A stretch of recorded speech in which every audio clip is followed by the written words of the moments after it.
Okay, hello, good evening, good morning, and welcome to the Malandros game for the inaugural Gauntlet Con. And let me see, I've given myself a little framework of notes here. So, yeah, so here's what's going to happen. I will briefly start by introducing the broad thing of the setting, so the situation that you guys are living, your characters are living in. Then a bit about content and tone, and that. And then we could go through like choosing the player characters from the set that we have, connect them to each other with the little relationship network thing that we were doing, and then we start the game. Oh, it's a 3-hour slot. So I'd like to take a couple of short breaks, both on the around about the hour mark. The first is because I have to give medicine to a 3-year-old, and the second just for a break. And that will be that. So let me just share the link to the game rules. This is a wiki version that is all text. So just if you need to refer to anything, that is in the group chat now. And not sure how much time you guys had after signing up and before this, but hopefully you had a chance to look through that Sal Roque setting PDF that I shared with you. But even if not, here it is. And yeah, you can flick through there. There are 12, I think, player characters in there. And they all have connections to each other, which seemed like a great idea until I found myself filling out a 12 by 12 grid of character relationships. But it's done now, so you can choose anything you want from that, and they will all intersect. So, yeah. So while I'm blathering on about Rio de Janeiro in the 19th century, you could also be flicking through that. Let's see. Actually, I'd like you to note when you do flick through that, if you look at the 3 key things about each character, that top paragraph saying briefly who they are, then the desire is a sort of broadly stated thing that motivates them at all times, and the dramatic poles are 2 conflicting identities that they have. In a normal game, that's part of how you get experience points and stuff. At the end of a session, you ask yourself, did I embody one or both of these? And if yes, you get an XP. But in this case, it's just good for if you're not sure what to do next, look at that bit of the sheet, and that will guide you. So, before I get into this too deeply, any questions or problems with those links? Oh, works good for me. Cool. All right. Shaking heads, that's fine. Now I have to master screen sharing. Give me a second.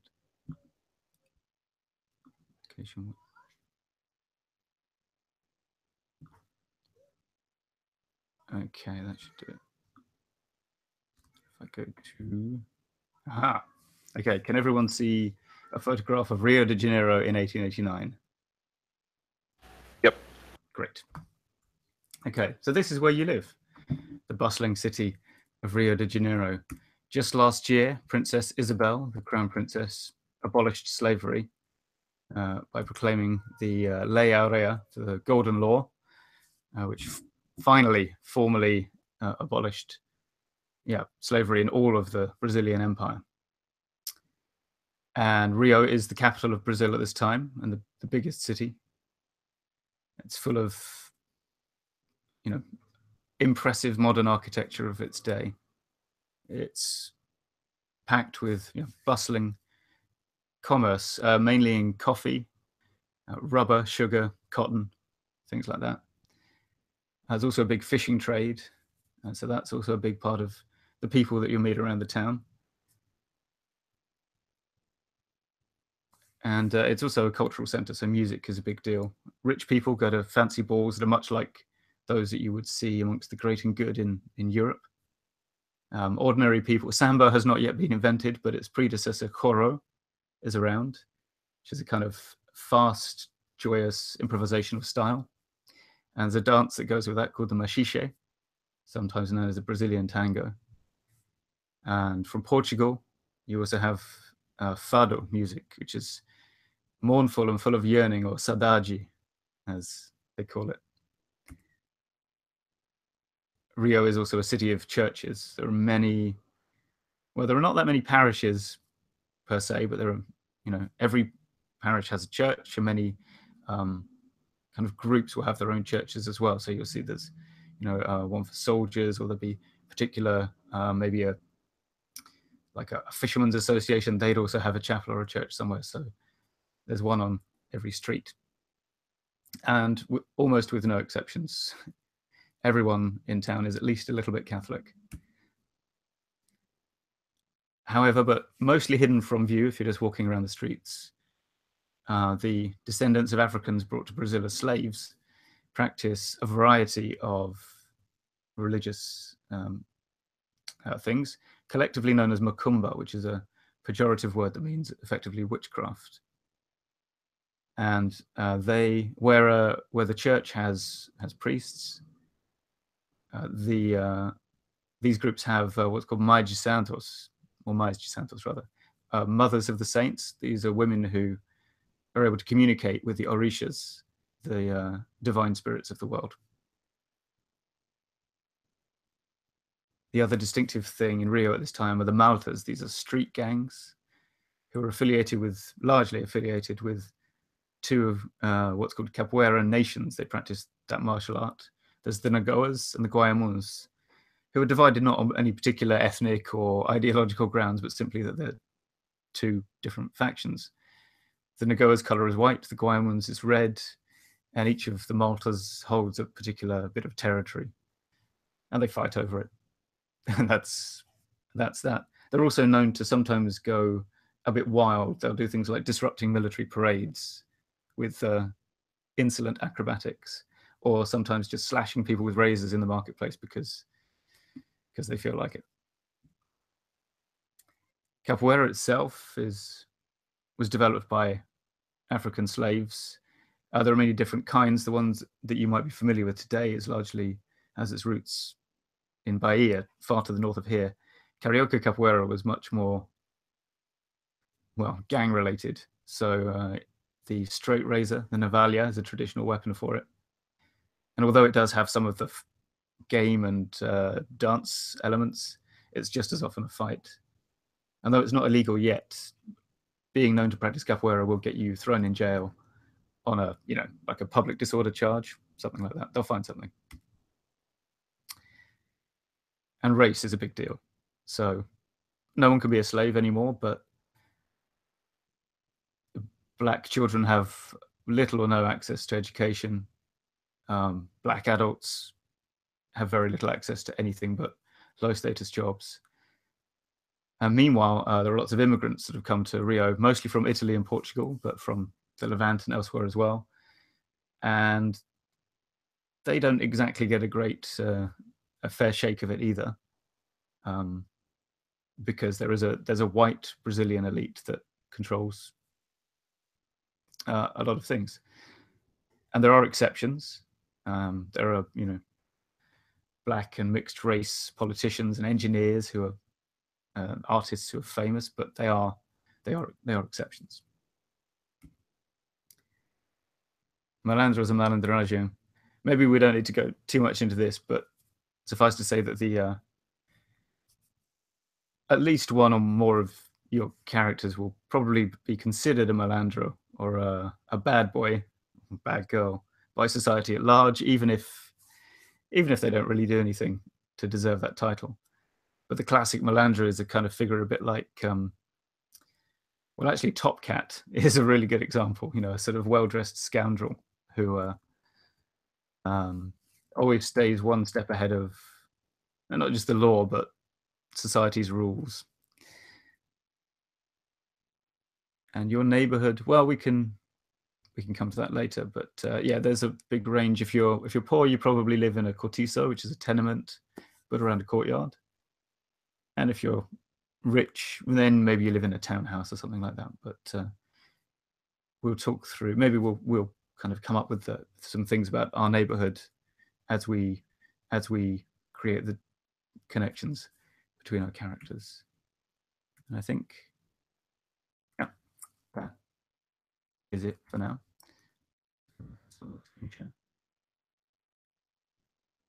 There you go. Okay. Sorry, I've just read the group chat now. All right. So, okay. Any questions about that bit actually before I go on? No, I mean it is what it is. So, aim and tone. This game is mainly about your character's emotional ties and how they're going to change. Everyone wants something. In general, that's their big desire. Specifically, they want things from each other. We'll come to that in a moment. And we're going to find out who gets what they want and who doesn't. This is often a laid-back kind of game. You might spend a lot of time just hanging out, chatting, meeting each other for coffee, buying dresses, going to parties. And then typically, something happens where someone takes an unexpected turn off the beaten path and everything becomes unstable all of a sudden. But that being said about the laid back thing, because this is a one shot, and actually, I mean, when playing this game in general, don't be afraid to go directly and quickly to scenes that will address your desires and what you want motivations, because there's loads of material and you should never fear things happening too soon, because whatever happens, there will be repercussions and that will change the situation. In terms of, I guess, tone and content, it's not a game about violence, but Rio in this time is under the violence is always possible in the background.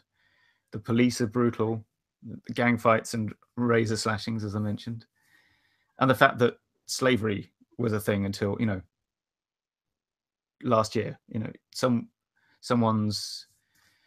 Your friend's father could have owned your father, that kind of thing. And slavery is nothing if not systematic violence. Although if you choose a character who's proficient in fighting as well, things may lean more in that direction. So that's the thing. More seriously, it is likely that racism will be shown or referred to.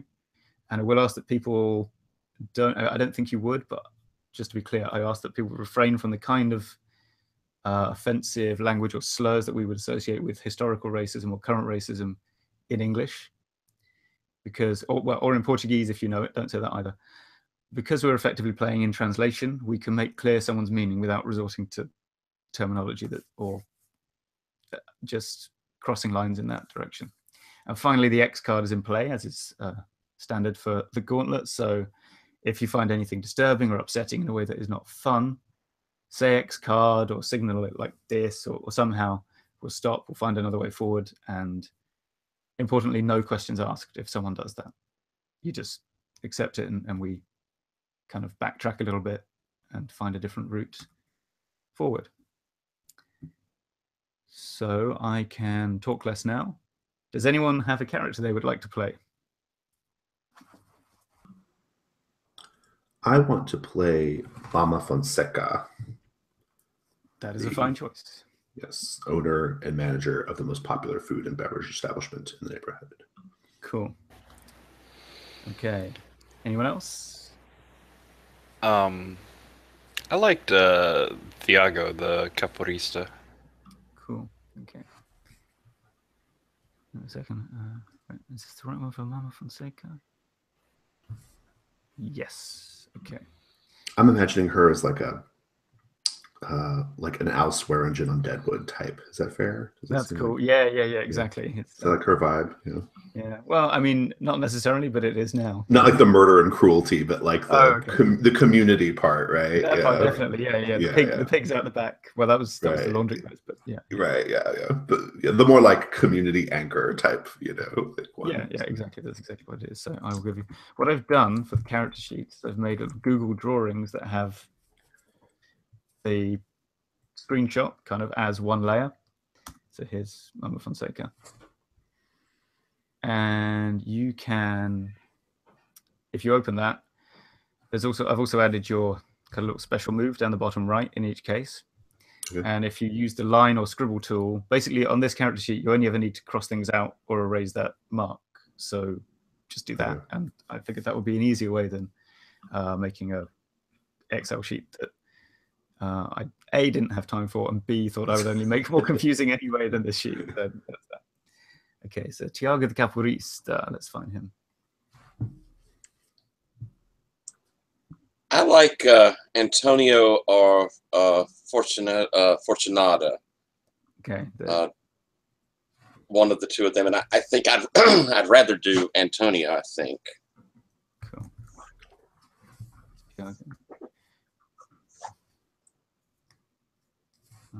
Tiago. Yep, you want to be Antonio? And David, do you have a preference? I think I'll play Fortunata. That's cool. Oh, that's good. It's always nice to have family ties. And 2 upper class and 2 lower class too, which is interesting. And the sharing for this.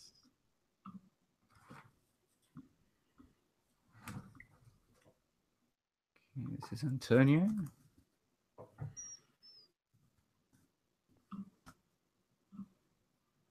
And Fortunata, where is she? There she is.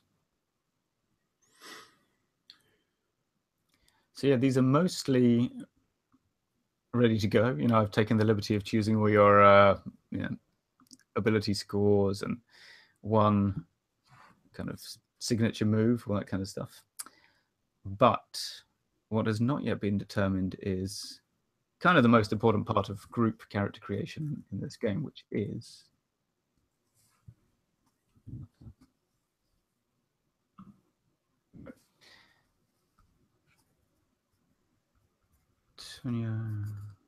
Fortunata, which is sorry. I don't think we have permission to draw on these. Oh, that should be the edit ones. Hang on, let me just check. Mine's in view only, at least. Oh, really? Let me check that again. Mine works. Mine's okay. I had a feeling I'd done the wrong one. Wait, which one is yours again? Is it Antonio? No. Tiago. Tiago. Let me reshare that for you. I'm sorry. Yes, you're right. I'd done it with view. My mistake.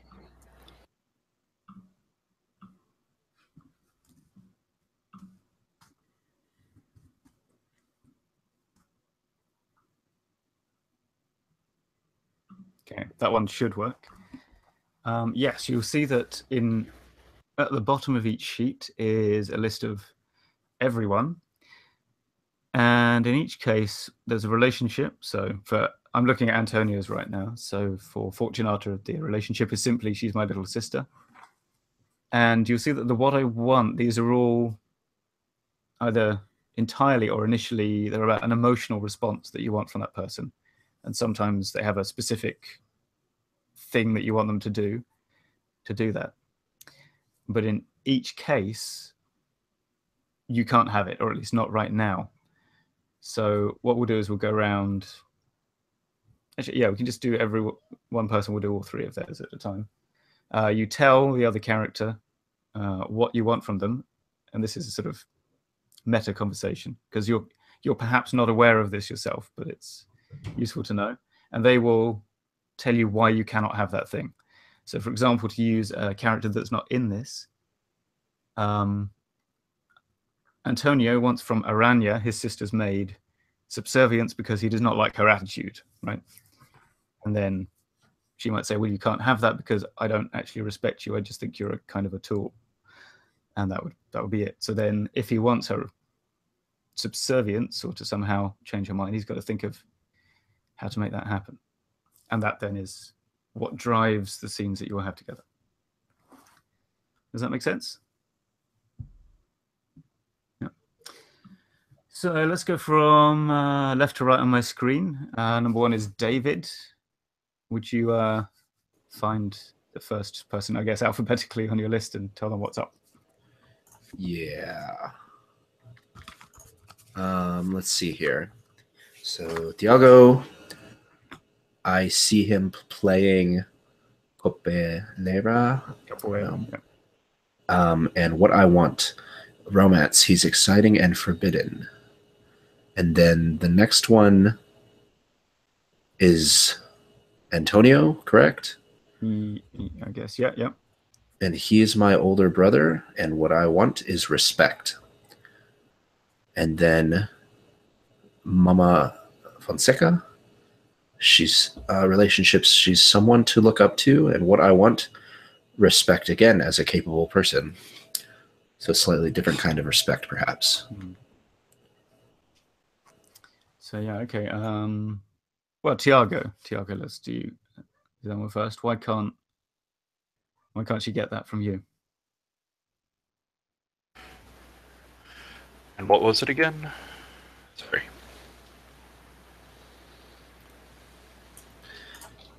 It was romance. He's exciting and forbidden.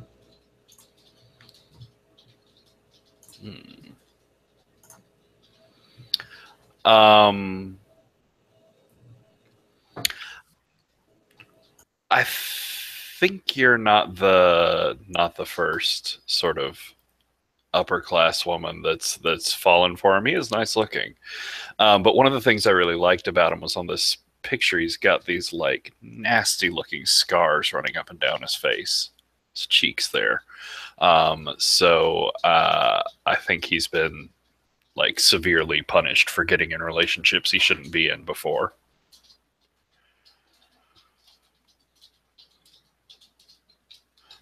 So I think he's just afraid.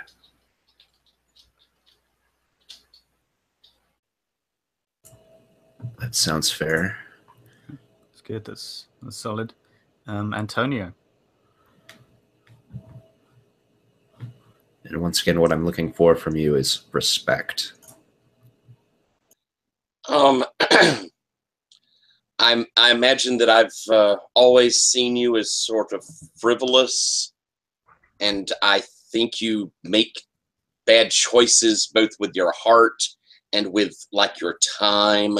You should be a proper young lady out there finding the right sort of men, engaging in the right sort of things, and I just don't think you do that. I need to keep an eye on you all the time, because if I don't, you can just be a little flighty or make ill choices.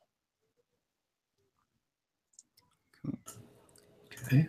And then finally, Mama Fonseca. Why do you not consider? Well, maybe why do you not respect her as a capable person? I think it's pretty simple. I think I just view you as very like pampered and spoiled, and having had everything done to you done for you, your whole life. That's the general thing. But specifically, I think the reason why I don't respect you as a capable person is I think you were supposed to help me get a really important loan that I needed. And you promised you could help me with this, and you failed. Nice. All right, let's then move on to Jason. Yeah, so Mama Fonseca. And maybe just say them one at a time, and we'll have them answer immediately, because it's easy to forget what the thing was if you wait. Yeah, I kind of like jotted mine down really quickly when David said it. Okay, so let's go in order here. Tiago's the capoeirista, right? Or the capoeirista. Yep. He's my son-in-law. Yeah, I was sort of discovering more information about the character as I looked at things. He's my son-in-law, and what I want from Tiago is obedience. It's time to settle down.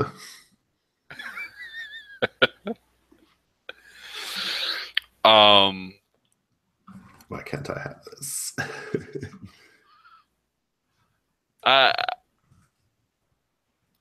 I think it's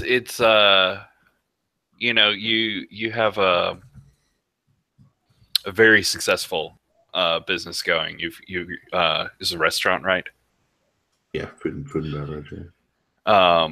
Like it's really popular, and I think you've raised your daughter with even here in the like us being in the lower class. I think you've raised your daughter with a lifestyle that I don't feel like I can provide just on like my actual skills or going out and get manual labor or something like that.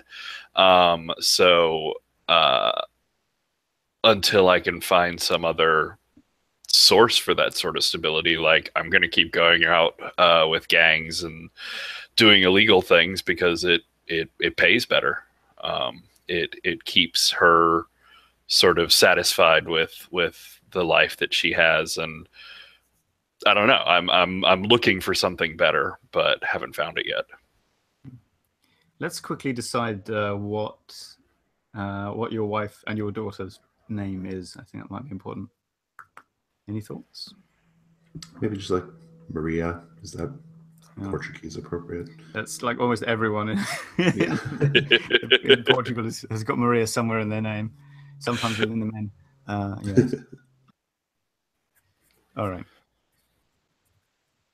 I guess Antonio is probably next. Yes. Okay. So, Antonio. I rent my place from him. And what I want is reassurance that I won't be turfed out. Which I assume means like that I won't be have my place sold to evicted. Yeah, sold to a more lucrative thing or rented to a more lucrative thing. Let's see. Why you can't feel that's why I don't have that assurance. Right.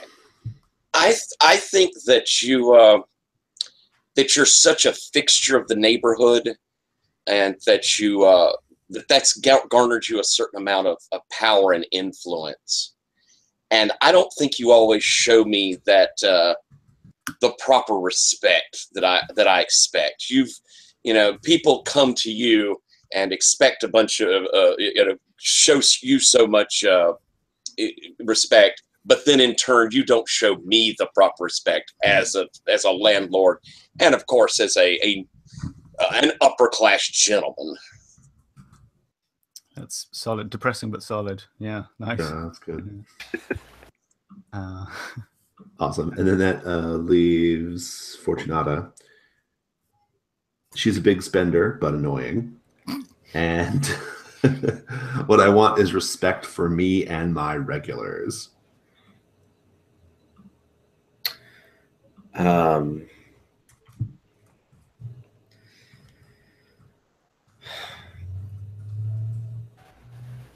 why can't you have that? Why won't you respect me or my regulars, or why can't I have it? Yeah.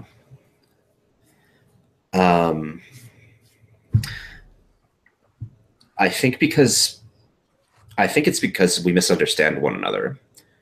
And I don't think that I know what it would mean to be respectful of you or your regulars. So it's just like plain, you just don't.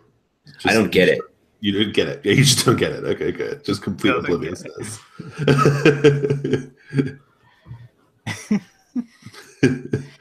This is dramatic gold. Great. Cool. Because she is basically oblivious. Okay. Patrick, who's not Tiago. I keep mixing up who's playing what. It's Tiago. It is Tiago. So just because I think it's the funniest how I answered, because I didn't realize things about my character at that point. Fortunata, which, who I have turned down her advances, not because I'm married. No. Because I totally forgot that when she was looking at me. But relationship is I see her watching me sometimes. And what I want is respect. I'm a person, not a zoo animal. But I do think that ties back to that previous relationship. Like, she just saw me as a toy, a pretty thing.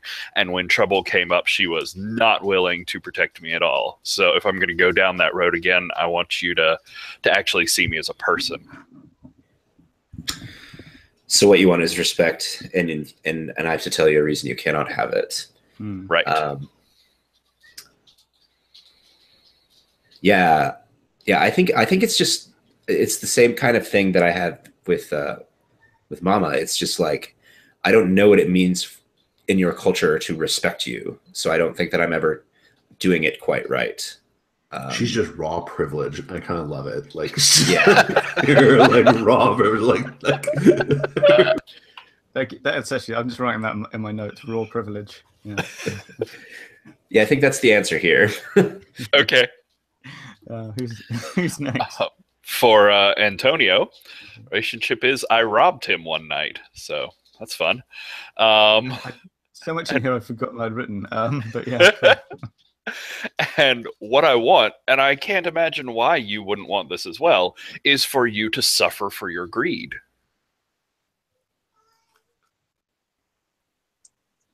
I think that the reason I can't give that to you is that the premise itself is wrong. Greed does not deserve to be suffered for. I have received what I have because of my station and because of who I am, and that isn't something worthy of being punished for. The Lord has given it to me, and it is only the Lord's to decide who is punished. Antonio and Fortunato are the literal fucking worst. So just a wildly different sort of moral spectrum there. Like it's not the ignorance and or ambivalence of Fortunata. It's we just actively believe the world works differently. And then Mama Fonseca, she's my wife's mother. And what I want is for her to think that I'm good enough.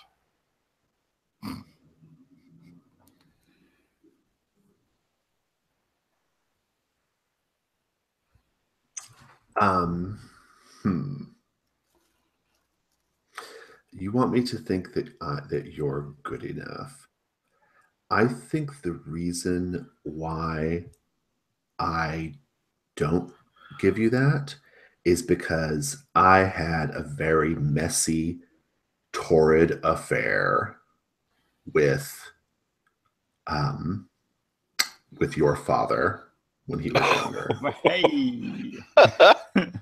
And the apple doesn't fall far from the tree, baby. That's what. Oh, and I love the just like flirting with incestuous nature sort of thing there. It's just, I think like this is like, when we were younger, I think I just, I had a thing with your father and he turned out to be just a loser. And I think. No, yeah.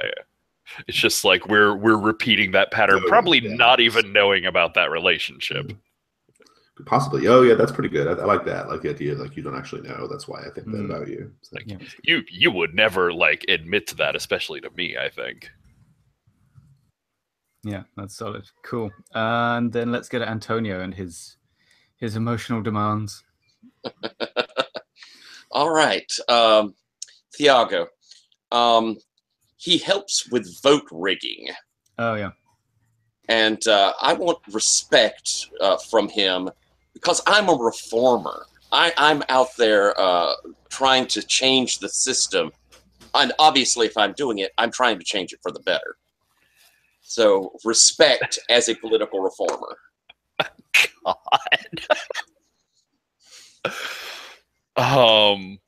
If it helps, I should maybe explain what that would mean. So you'd be there like helping to intimidate opposition voters on polling day, ballot stuffing, and also kind of shouting down other politicians when they give speeches and kind of knocking over their stages. Kind of really, really basic stuff like that. So I'm trying to work through what particular reason would cause me to not respect him for this.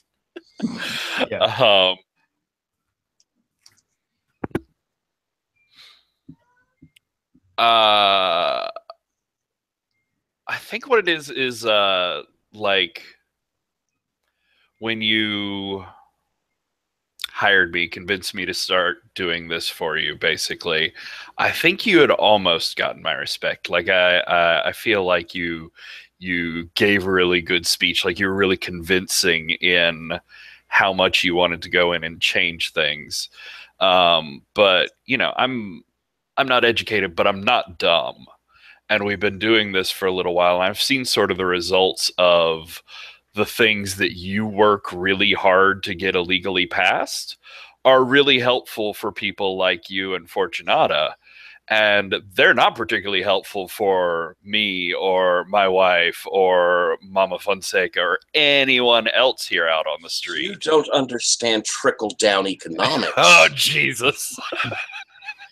I'm just going to note this as talk's a good game, I think. But Yeah. yeah.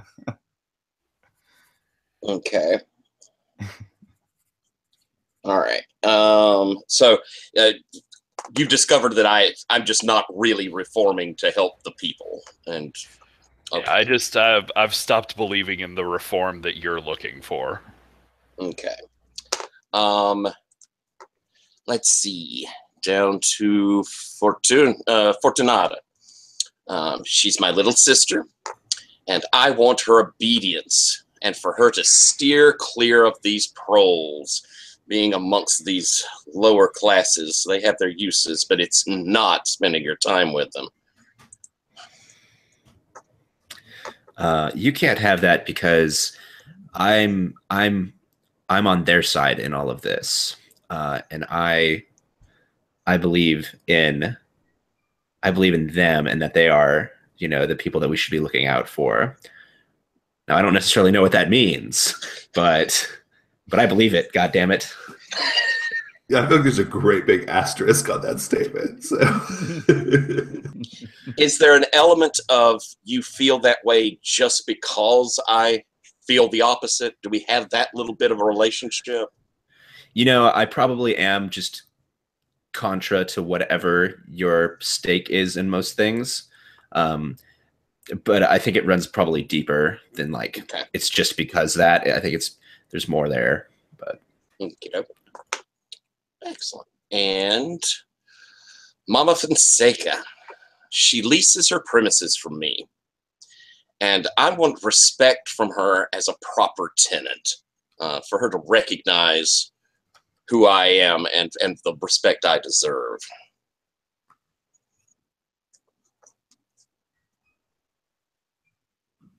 I'm going to say you can't have that. I'm going to say you can't have that because I'd like to suggest that maybe I like the idea of you having done something in the past that I haven't forgiven you for. But I'm trying to think what that might be. Or maybe you know about a secret weakness of his, perhaps, or vice.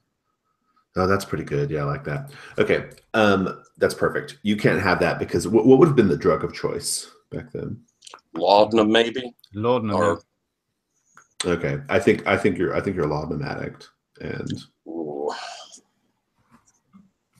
or opium. I mean, your choice. Oh, opium sounds good too. Opium would be more fun than laudanum, I think. Yeah, I agree. Laudanum just leaves you lying. All right, so it's my laudanum's a sort of private debilitating addiction, right? Opium's a little more social advice.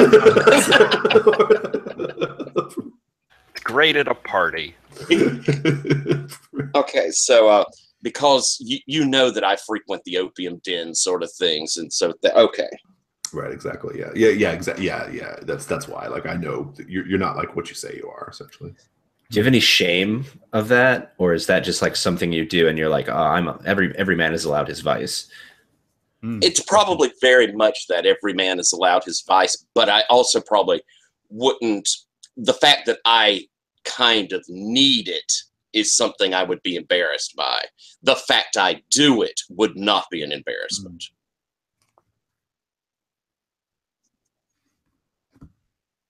Okay, that's quite the tangled web, and I really love it already.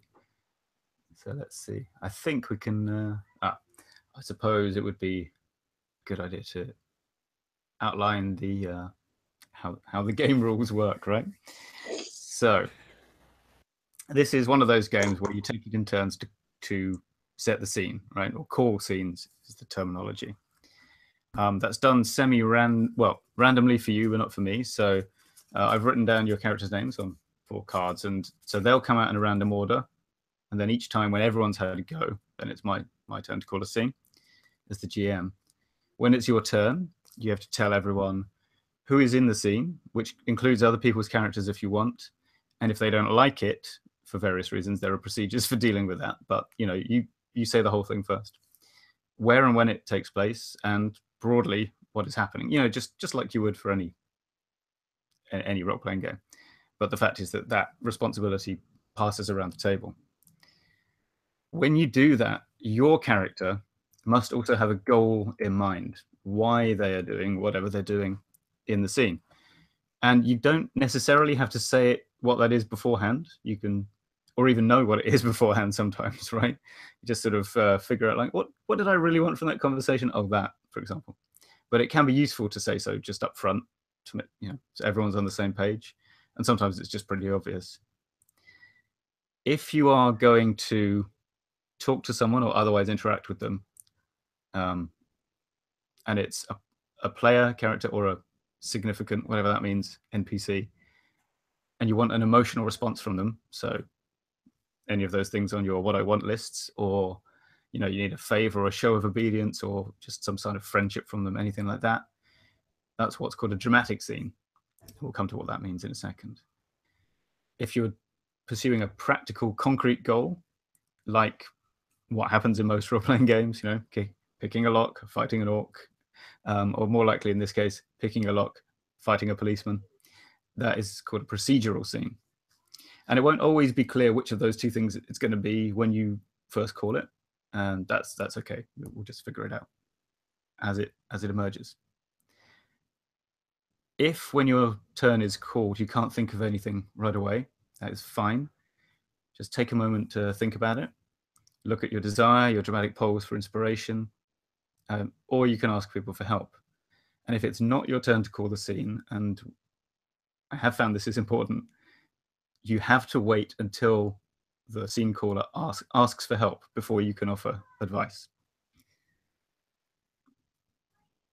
And I would explain why that's important, but it would take too long, and it's a bit boring. So, dramatic scenes. They're just conversations. I mean, maybe you could do some kind of flirting via ballroom dance thing or something, but generally they're just talking.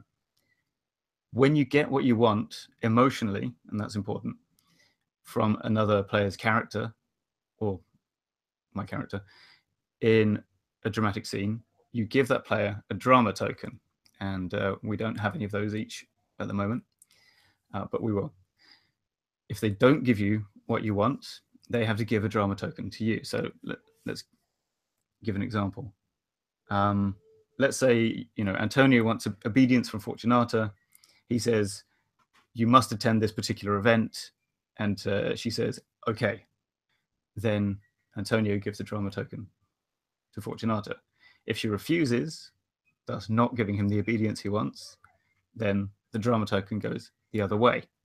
And what those tokens are for is forcing an emotional concession. You can spend 2 at a time, just give it to the other player to force them to make that emotional concession. They can still withhold something of what you're after. So, for example, I'm trying to think what's a good example. If you want someone to be afraid of you and therefore perhaps, like, I don't know, rob a bank on your behalf, and they say no, you can spend a force to make them at least show that fear, and maybe they'll help you out in some way because they're afraid of you, but they won't necessarily do the whole stick up. You can block that happening by spending 3 drama tokens. So that's a thing to think about. However, in practice, it's generally better to, I find, not plan too much ahead about how you're going to spend your tokens, but just look down and check how many you have when you find yourself at a crucial point. Importantly, if you want to force someone to do something or block it, other player characters who are also in that scene can help you with their tokens, so you can kind of pool your resources. Tom, when say I want something, I spend the 1 to ask for it. Do I then spend 2 more to force it, or is it 1 more to force it? Oh, it's 1 more to force it, because when you first ask, you're not spending anything. Gotcha. You only do that exchange once. It becomes clear that you've got it or you haven't got it. But great question, thank you. And when you're doing just that basic level of ask and acceptance or denial, if you deny, do you have to have the point to pay to them, or is that like a phantom point sort of thing? It's a phantom point. So basically, if you have 0 points and it's the standard one, those tokens emerge from an infinitesimal kitty that we have off the table. So that's how they get introduced into circulation. Yep. And these relationships that we formed to begin with, and these wants and reasons you cannot have it, those are dynamic, right? Like those things can change as we advance the story. Exactly. I mean, if you, as soon as you get something you want, I mean, maybe you won't get a new thing to want from that particular person, but yeah, it's like that's an initial setup, and then we'll see. We'll see how those things pan out. Yeah. Which reminds me, I need to set up the old roll for your party room. Just to briefly talk about procedural scenes, although let's be honest, that's less fun. You just when you do a thing, you roll a single d6, and you'll notice that you have abilities with numbers next to them on your character sheet, and also one resource which has the number 2 next to it, which is like an item or some other kind of thing you have that can be used in the same way. But I'll speak generally of abilities to avoid confusion. If you want, when you roll that die, you can add your rating and a relevant ability to it, but you have to say so first. Like, I'm going to add my enduring to this, so I'm going to add my talking skill to this, whatever. And you add the whole amount right there, but you then cross it out on your character sheet, and you can't use it again until you refresh the ability in a later scene. So, for example, if I say go ahead and roll enduring, you could just roll the d6. You could choose to add your enduring if it's available. Or actually, that's it. Generally, 2 or less is a failure, 3 to 5 is a success with drawbacks, and a 6 or more is a complete success. This 3-part scheme may seem familiar to you. Those of you who have played, I don't know, let's say Apocalypse World. Played a system this game is definitely not based on. Right? That's right. Yep. There's also a thing called Ashe, which some events will generate, and when you have Ashe, which is a traditional African theological concept, which again I won't go too much into detail about right now, unless that conversation happens in the game. But in mechanical terms, it means you can, if you didn't like the first result, you can re-roll it and keep whichever was the higher. And then refreshing abilities. So when you've used an ability, you then later on you're going to have another chance to call a scene, and you just need to do something that would need to be a dramatic scene, or the secret kind of third scene I'll mention in a second, where basically you're not doing any die rolling, and it's sort of in a scenario where you might replenish your power. So for example, if it's the knowing ability, you might begin a scene that's going to be a conversation with someone, but you're sitting there reading the newspaper as we open the scene, and that's kind of showing you're refreshing your knowing ability. Or a fighting refresh might start at a boxing gym, and then you come over to the side and drink some water, and you talk to whoever you're talking to, that kind of thing. And yeah, very briefly, the secret third scene that doesn't fit into the schema that well is called an establishment scene, and that's you just use your slot to kind of establish a fact. So to give an example from a real game that I ran, one character wanted to just go check out this suspicious person's house to see what it was like, and there was no conflict there. They weren't really trying to do it secretly, but they also they weren't meeting anyone, so that's just what they did. They got the train, they got off, they looked at the house, they saw what it was like, scene over. And you can use those to refresh your abilities as well. Does that all make sense? Any questions on that?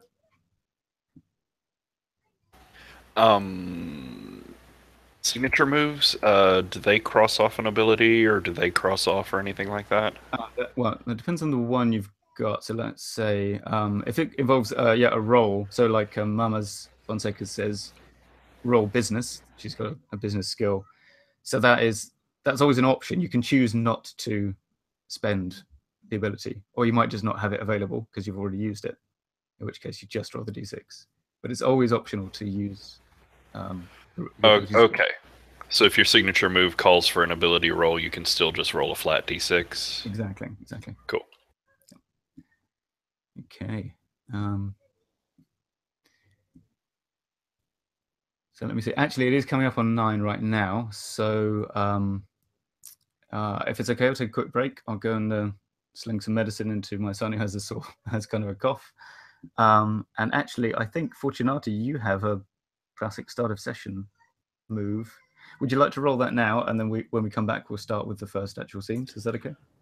Yeah, sure. Okay. Where is this? Down the bottom right. So at the beginning of the episode, you roll wealthy. You have a wealthy skill too. You'll notice that you don't have any actual wealth, but you have an ability of being wealthy, which precludes the need to actually spend money sometimes. Interesting. We're very true to life, I find. So you can choose to use that and cross off to take that bonus if you want on this roll, or you can roll a flat d6 as you choose. Okay. Sure. I'll roll a flat d6. Okay. And it's plus my wealthy stat, so I have a 6. Okay, 6. You simply gain wealth. So if you want to put a little marker, one of those White Wolf style circles on the bottom left there. And wealth is a kind of abstraction of how money works in this, which we can address when someone needs to spend some cash. But yes, you've avoided any unfortunate entanglements. So no worries. Cool. All right, I'll see you guys in maybe, let's say 5 minutes. Is that okay? Yep. All right. See you in a few.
This looks fascinating, Tom. Sure. I love this historical period. Oh, yeah, I think it's a bit of a labor of love. Well, I mean, obviously, why else would anyone do this? That end of the Brazilian Empire is it's a fascinating time. That was just such a holdover from a past age there in Brazil. Yeah, true. Although then the old republic, it's not like the good guys really won in that coup either. So yeah, No. yeah. I mean, the main thing that got me when I was putting the book together, especially, was, and actually one of the reasons that Tiago is in this set with that photo is that particular photo was one I wanted to include because I just couldn't stop looking at that guy and thinking about his life. It's the reason I chose it. It's a fascinating picture. Guy, yeah. Okay. As far as the pictures go, the musician with the guitar could get it. So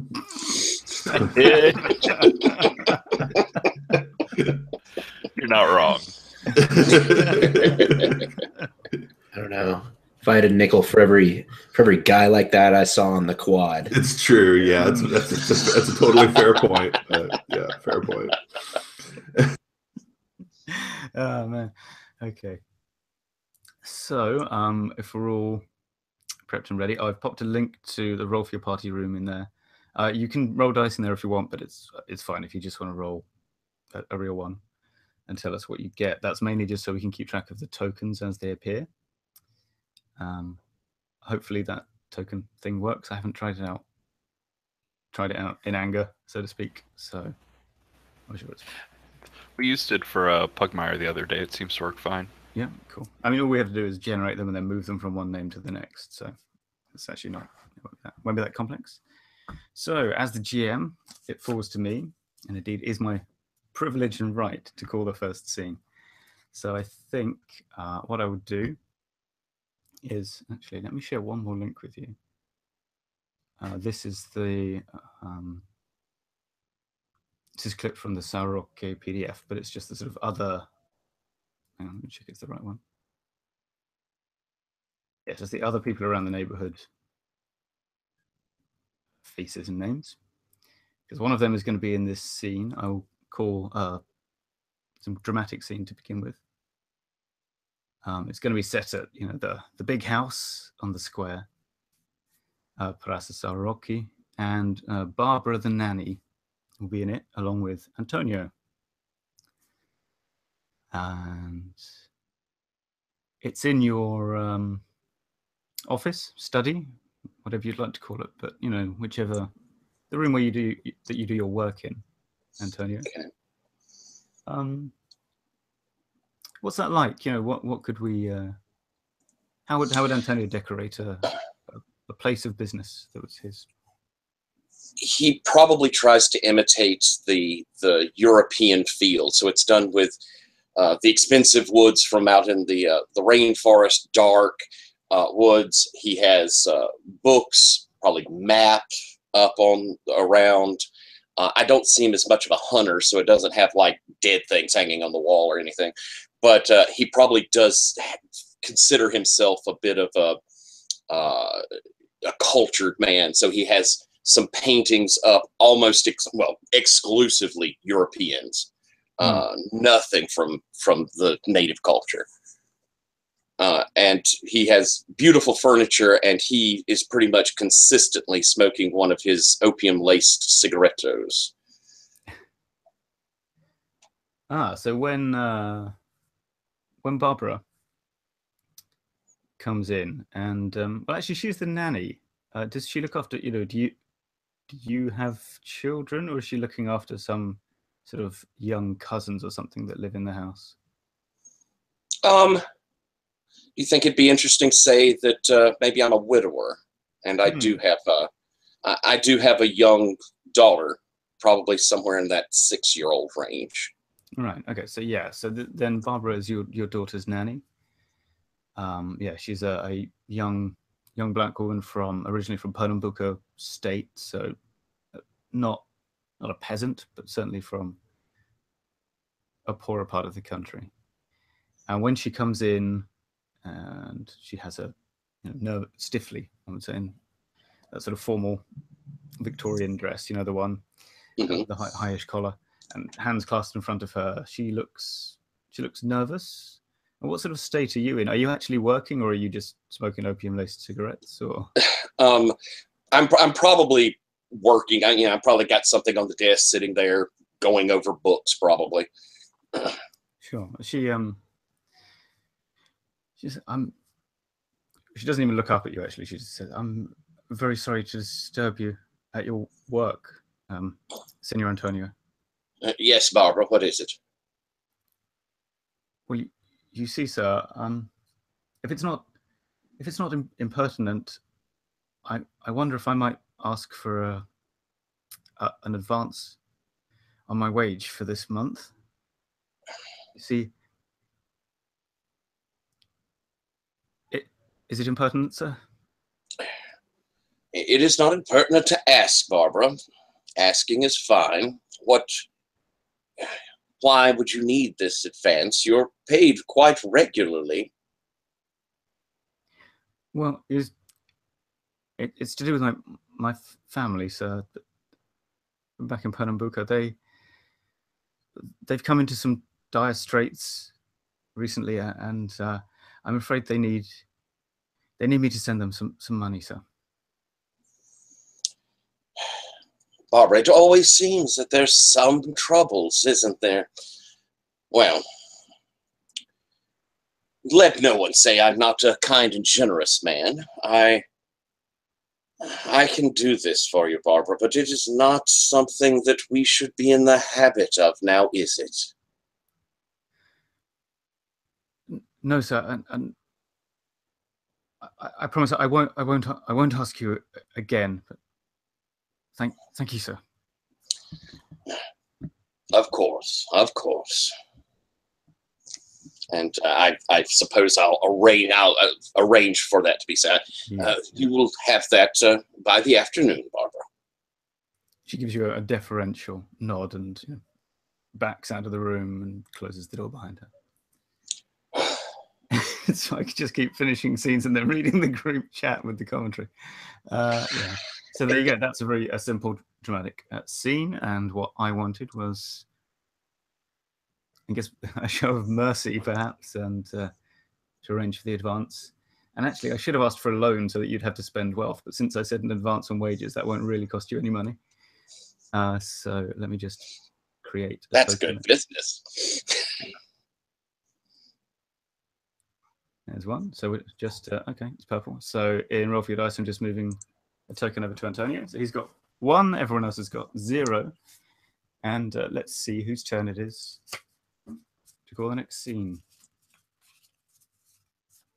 It's very useful to have business cards on which the information becomes outdated, because you suddenly have a load of things you can write stuff on for games. Oh, it's Antonio. So if you would like to, tell us, where do we next see Antonio? Who is in that scene? What's happening? Okay. So framing a scene. I think probably it's nice to do a dramatic scene. And Fortunata, we probably should go ahead and establish a little relationship between us. So how about we stay in the study, and I've arranged or asked someone to have you come in and see me. And I'm your sibling? Or what Younger sister. Yeah. Okay. Fortunata, please come in, my dear sister. Are you still smoking? No, but you could definitely smell that kind of flowery, tobacco-y smell around. Mm-hmm. I come in. I'm dressed, kind of finely right now, as a proper young lady should be. But I immediately go over to where you keep your cigarettes, and I open the case as if I'm just going to help myself to one. Fortunata, you know that young ladies should not be smoking. Oh, is that right? Why is that exactly? Because, Fortunata, it is lower class. But It don't makes you smoke, Brother Antonio? What men do is not the same as what women do. And I pick one up and I am playing with it and thinking about lighting it. And that comes to the real crux of why I brought you here, Fortunata. I've been hearing reports that you are once more going out amongst those people and enjoying their music, their company, their drinks. And I'm smelling your cigar under my nose. I'm like, this doesn't seem quite. This smells different than regular tobacco.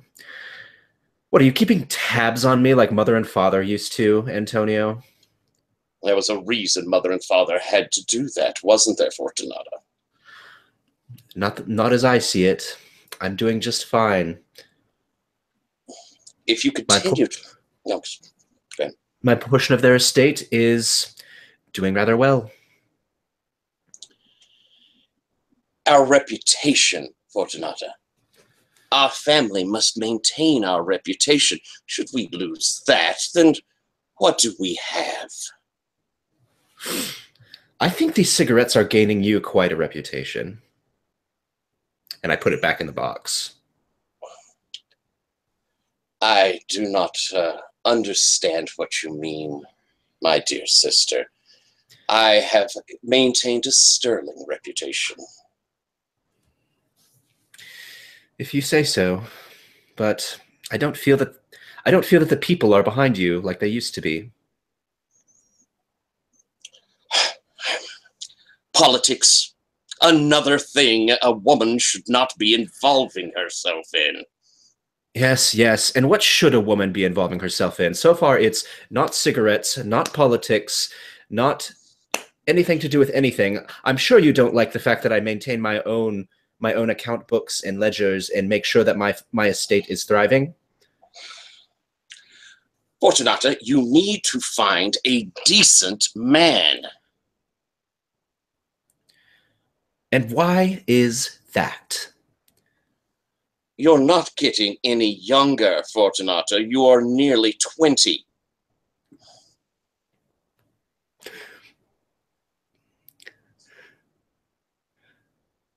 I don't have to listen to you in this. I have arranged for us an invitation to a decent event. I would most appreciate it if you would accompany me. I have found a wonderful young gentleman from Madrid who could be a fine companion, a good family. He even has a title. Have you already pledged me to this person, or is this truly an open invitation? It is an open invitation. I would not put my reputation at stake by presuming anything you would do. Ah, well, I suppose you are learning something, brother, of me. I will go with you. When and where? Just just give the details to one of my people, and I'll be sure to have a carriage arranged to pick us both up. Thank you, sister. Things can be pleasant, if we just agree. And I run my hands over the cigarette box once more. I'm like, yes, I'm sure your life is most pleasant. And then I make my way out. Yeah, I think that's our scene. Wow. So, Antonio, did you get what you wanted out of that? I think so. My intention was to get her to agree to go to this ball and meet decent people. Yeah. And Oh yeah, I think it's important to note that if Fortunata later changes her mind and doesn't go, that this scene, that token transfer still counts. So if you get people to promise stuff, it's always good to do it in public. Ah, okay, cool. But anyway, if that becomes a thing later, so I'm going to swipe Antonio's 1 token over to Fortunata, and we will next have a scene from. Oh, Fortunato. Well, okay, fine. I guess we'll just chain this whole thing. So it goes. Yeah. And by the way, you can time skip ahead, like within reason and stuff. Like don't be afraid to cut straight to whatever you think is going to be most interesting next. Yeah. So I'm going to Mama Fonseca's. Is that the name of the establishment, or does it have another name? I think it's called Mama's. Mama's. Okay. I'm going to Mama's. I wouldn't be surprised to find Thiago there, because I need some music in my life, and Mama's has the best any hour of the day, it seems. So even though it's probably just late morning or noon time, I hope that I can find that there is good music there. But on my way, I think that I have tried to purchase and dress myself like a less sophisticated person and more like a regular person. And I wouldn't be surprised. It costs a lot of money to look this poor kind of situations. Yeah. And I wouldn't be surprised if that doesn't like just come off completely wrong when I get there. Well, let's hear a bit about Mama's then. What's your place like? Well, so I think during the day, I think maybe the scene is in the day, right? I think it's mostly. I think it's a single room, like kind of almost like a saloon type joint, right? With a long bar, and there's a big, huge like mirror that spans the length of the bar, like right behind it. Even though it would be much more convenient to use that wall space for booze, I put a mirror there because I want to be able to turn my back and see what the fuck everyone is doing, right? So that's important to me. But during the day, I think, there's just there are probably just a few sort of like down on their luck stevedores, like an old men having a drink, and maybe that guitar player has managed to drag himself off that boat on the beach and is here playing for a little bit of coin. So. Yeah. So yeah, that's what I got. Nice. And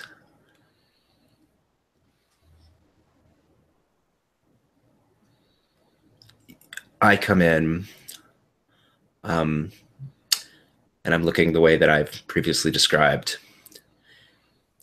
Is there a room reaction? Because I'm trying to gauge a room reaction here and see if I'm doing it right. I'm not sure if the old men and the drunks have any particular reaction. Just assuming I speak for them at this point because it's Mama's. But I see you, and I just I let out this like a golf clap laughter, right? Like ha ha ha ha ha. And I initially have like a small tentative smile, hoping, and then it just drops, and I come and sit at the bar, and I'm just like, what did I do wrong this time? I thought that I had it. Oh, girl, you just need to be who you are. Why do you feel the need to do this to yourself? Fortunata, that doesn't make any sense. I mean, look at you. I think I come around the bar, and I think I actually really even a little maybe in your space too. I think I come around the bar, and I'm like, you've got a really, really beautiful figure, I kind of grabbing your shoulders and your waist, why wouldn't you corset? This doesn't make any sense. Because You can afford to look like people would kill to have your looks, your money. Come on. Then I just go back around the bar. But isn't that the whole point? Isn't that what's wrong with everything? That people would kill to have the things that I've had? Oh, I see. So you're showing that some sympathy with the lower classes. Is that what's going on here? Well, I mean, I suppose that's who I am trying to be, but apparently, I'm not doing a very good job of it. Fortunata, I think that I don't think you're a bad person. I just think that, well, maybe you're just a bit confused. That's all. You sound like my brother. I let a real big peal of laughter at that. I say, completely unironically and with no self-awareness whatsoever, I say, your brother seems to think he knows what's right for everyone. And I'm more focused on my community. I'm focused on what, well, let's just say I'm focused on what we all want as a people. I represent community spirit, let's say. What's your brother? Your brother just represents his interests. That's all he ever speaks from. Well, why do you think I spend so much time here? I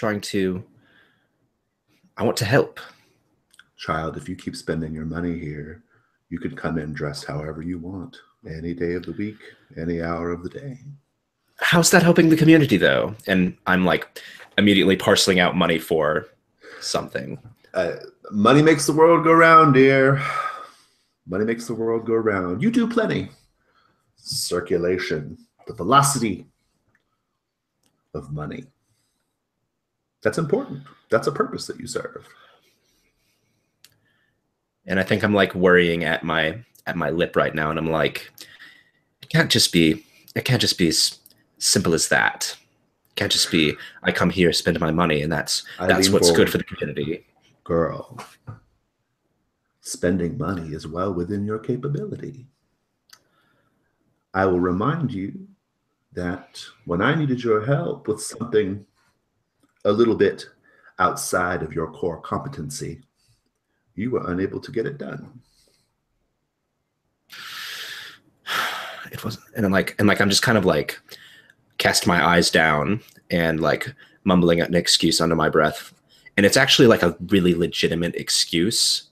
Like I quickly rattle off like why the accounts like could not have sustained it at that moment. And it's like actually like a highly competent reason, but like you just see it as an excuse probably. Yeah, I'm not hearing it. I'm like, oh, da da da da da. Your brother's always got his reasons. He's always got his justifications. I've heard that story before. Maybe you're the one who's like your brother. And my eyes continue to stay downcast. And I say very, very quietly, maybe you're right. And I think we might be wrapping up on scene here. I was about to say that might be it. I just wanted to say I loved what was going on and didn't want to interject there, but I do think Tiago is in the bar at that time. I think he's like in sort of a shaded booth that like Fortunata couldn't see when she was coming in the door because she just went straight to the bar, and he's like leaned back with a drink. He's got a hat down. It's especially when she comes in and he sees like Fortunata and Mama interacting. Please God, no one remember that I'm here. So he sort of pulls the hat down further like he's asleep. But, you know, there's that little bit where Mama's out there sort of like twirling Fortunata around and showing her off. And it's harder to pretend like I'm asleep during that point. And then again, later on when there's money clinking down on the bar, like there's just there's a similarly hungry look in his eyes, and I think as Fortunata flounces out, and before Mama can like get back to things and remember that he's there, he sort of slips out the back. Hmm. So what I wanted from that scene was either for Mama to give me some guidance on how I could help the community, or for her to start like taking me more seriously. I don't feel like I got either of those things. Yeah. So that means that Mama then would give a token to Fortunata, but since Mama has 0 at the moment, that means we create a new one, which I'll just do now. There we go. So rather worryingly, Fortunata is now into an early lead and can force people to do stuff with 2 tokens. Perhaps. Let's see. There's only a couple left. Okay. I mean, all right, fine. It's Mama's scene. We're just doing a montage. Yeah, we're just doing this whole kind of. We're doing a crime movie montage where like the one character leads to the next. Yeah, right? yeah. There's only 4 cards. Oh well, whatever. Well, let's just keep it going here. You can continue directly from the same scene if you want to. Yeah. Yeah, I think like once I see Tiago, my scene is basically maybe there's like a little tiny end coda to the last scene, but when I see Tiago go out like trying to like look like inconspicuous, I will actually say like I'll actually look at Fortunata and be like, watch the bar, like here's one chance for you to have a moment, and then I leave. My scene though is I'd like to know, Tiago, before I frame it up, what's an illegal activity that you might be up to lately that you don't want me to find out about? Like some kind of nighttime, especially some kind of like nighttime illegal activity. I think especially that I've learned that I don't want you to know about is me doing some of the vote rigging stuff for Antonio. So I don't know, is there like another politician or like a lawyer or something that you'd be particularly against right now, Antonio? No, for me, it's more just like my angle here is, well, we'll just do it in the scene, but it's good enough to know that you're doing that. So, okay, cool. So the scene is going to be, I think it's maybe like I go follow you and I find you with a group of your fellow capoeiristas, right? Like doing whatever you guys do. Mostly just hanging out, drinking cachaça. Hanging out and flip kicks or something. Yeah, I don't know. So all I know about capoeira is like from Street Fighter. So, so I find you, and you see me coming. Like you see me like coming, like marching down the down the cobblestone lane. Oh, I finished the hell out of that bottle. And I come in, and I think the scene like starts with like a bunch of like these other guys like trying to like oh mama da, da, da, da. And I like kind of flip my hand up like shut the fuck up, and they just like get quiet. And I say,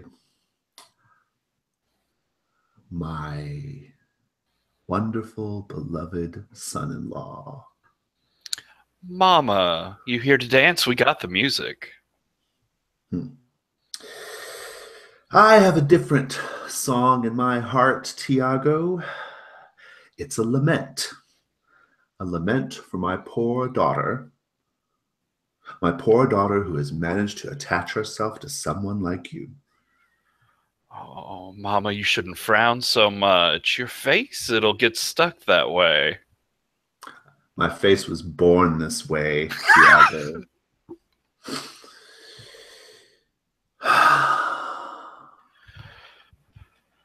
I heard about what you were up to last night. I know what you're doing for Antonio. I want to hear you say it, though. What I'm doing for Antonio?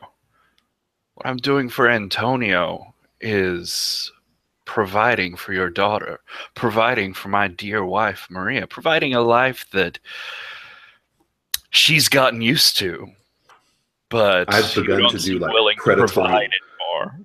I'm doing predatory circling around you as this conversation proceeds. I'm doing what I need to get by in this world. Mm-hmm. I managed to provide for my daughter quite effectively by engaging in legitimate activities. Is there a reason why you can't provide for my daughter by engaging in such activities, Tiago? Oh, well, I mean, I suppose I could go look for rich relatives who owned lucrative bar spaces to die off and leave it to me for free, but I don't know, that gig seems taken already. And I stop. I give you a hard look and I say, tell me what you were doing last night. I want to hear the words. Mama, I was just living my life. I was just living our life. Me and your daughter, me and my wife. We have... Cool it. I want to know what you were doing last night. I want you to confirm what I've been hearing at the bar. I was working to change the system. I was working to engage in the politics. You want me to live a higher life? I'm engaged with higher people now. Viva la revolucion. Wonderful. I'm glad this is great. That's great. And I kind of like, I shake my head. I'm like, this conversation isn't over, Tiago. This is not over. This conversation hasn't been over since I met you. Well, let's just say I really fancy a good conversation. But you're not holding up your end. You're going to say the words. And I turn around and I walk off. I don't feel That's like nice. Mama got what she wanted there. Am I right? I did not get what I wanted, no. I wanted him to say it. Let me just go make a new token then.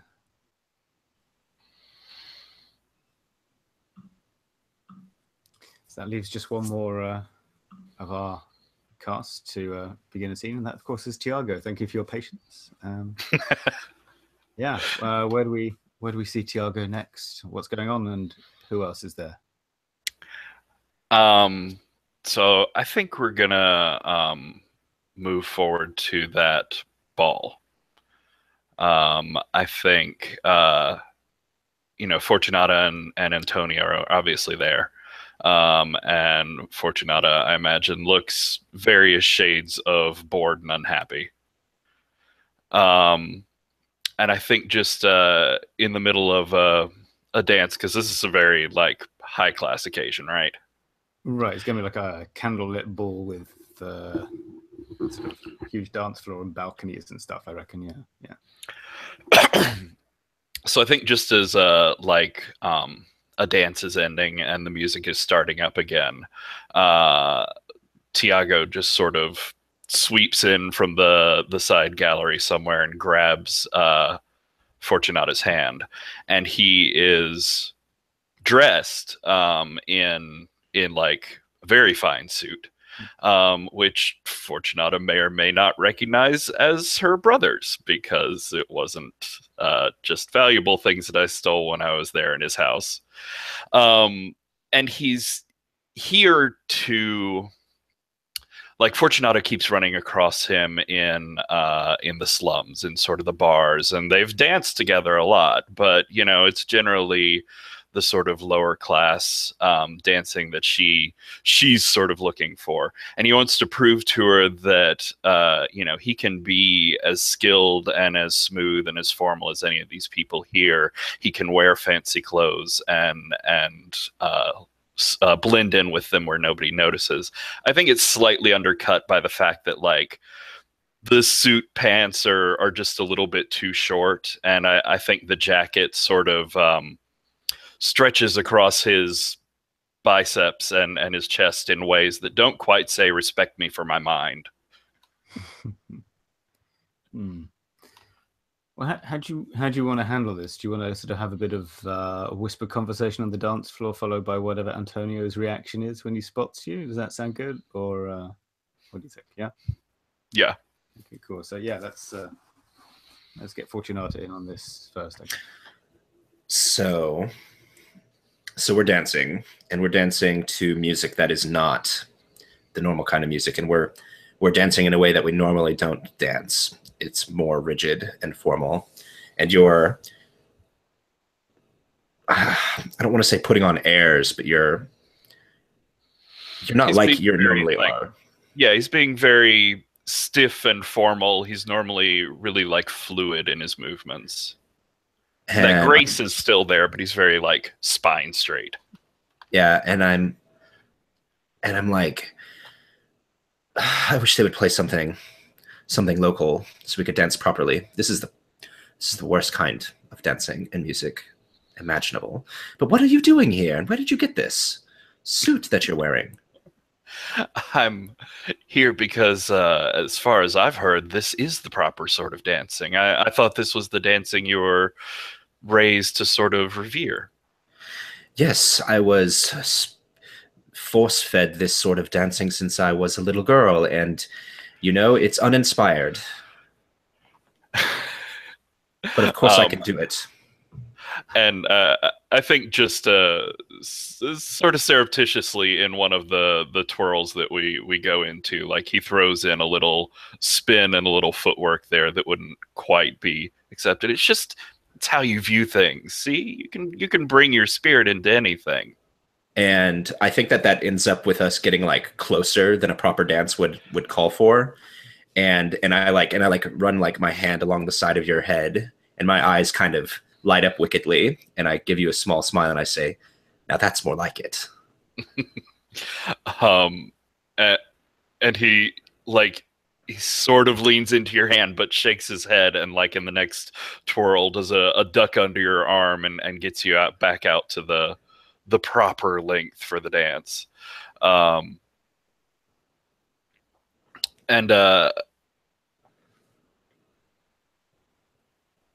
Sorry. He'll say as the music continues along there, he'll say, he'll sort of look Fortunata up and down and say, you really do look more comfortable in these sort of clothes. You may not like them, but they suit you better than someone else's. Perhaps you're right. I don't know. And I think her color is up because like we've kind of cranked this dance up to the next level. We're probably getting some attention because of that. And I think even the musicians have caught on to it, and the fact that like we are going at a faster tempo, and they're subconsciously, they've gone like a half step faster. And like everyone else on the dance floor is like trying to cope with that. But I think it's kind of all eyes on us, which is not necessarily a good thing, I would expect, because we're probably about to get noticed by somebody who might be employing you, somebody who might be related to me, and somebody else who was supposed to be my dance partner from Madrid. Oh yeah, where is that guy? Is he talking to Antonio, perhaps? Yeah, I imagine that there's a little group of us, and we've got our cigars and sort of laughing. Like this. Yeah. And I'll look over there, and like my jovial smile will freeze as I see the two of them dancing. Excuse me, gentlemen. And I'll stroll over in that direction. Thiago, Fortunata. And I guess we'll say the dance has ended. The song has ended. Or Yeah, I will cut in. You could have cut in. Who do you want to dance with then?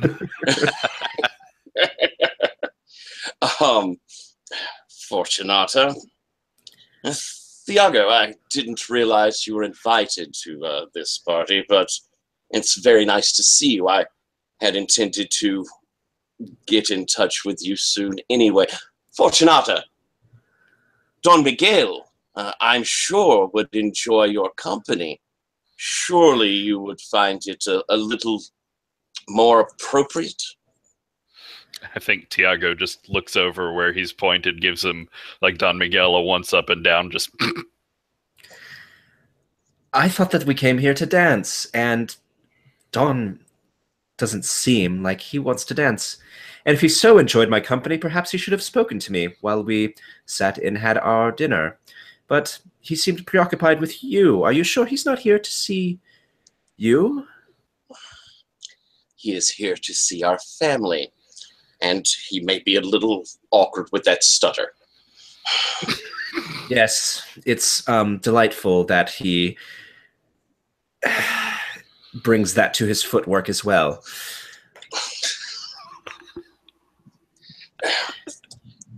Tiago, would you mind if we have a quiet conversation? Fortunato, I'm sure you'll excuse us.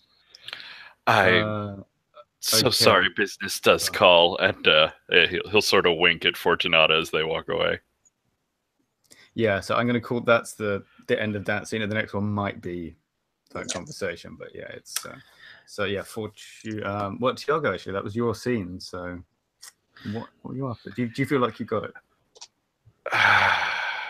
I'm not sure. I don't know if I managed to break through her cloud of sort of naivete and lust. Is that what your aim was there? Yeah, I was trying to show you that, like, get some respect out of you because I could fit in with your world and just be in the high class, and all you wanted to do was absolutely not. Yeah, I don't. Okay. I would respect you. I kind of respect you less for trying to do that. So. Okay, so I'm just going to go ahead and swipe one token over to Tiago then. Yeah. Cool. All right. It's my turn to do a scene, and well, basically, I want to see the Antonio and Tiago conversation right now. So can we have that? Let's have that. All right. I'm going to. Go ahead. And just sorry, as a structural thing, when you set up one as a GM, do you state a goal? Yeah. No, that's the thing. I think you could. You just sort of say what you want to see in general. Yeah, and I could maybe suggest a goal, which I think that Antonio wants to perhaps frighten off Tiago, or you can decide that one. But yeah, I'm happy to ask you afterwards, perhaps if you feel like you got what you needed. Cool. Okay. I will, Tiago, if you don't mind, and I'll kind of steer us off to a more secluded, quieter place.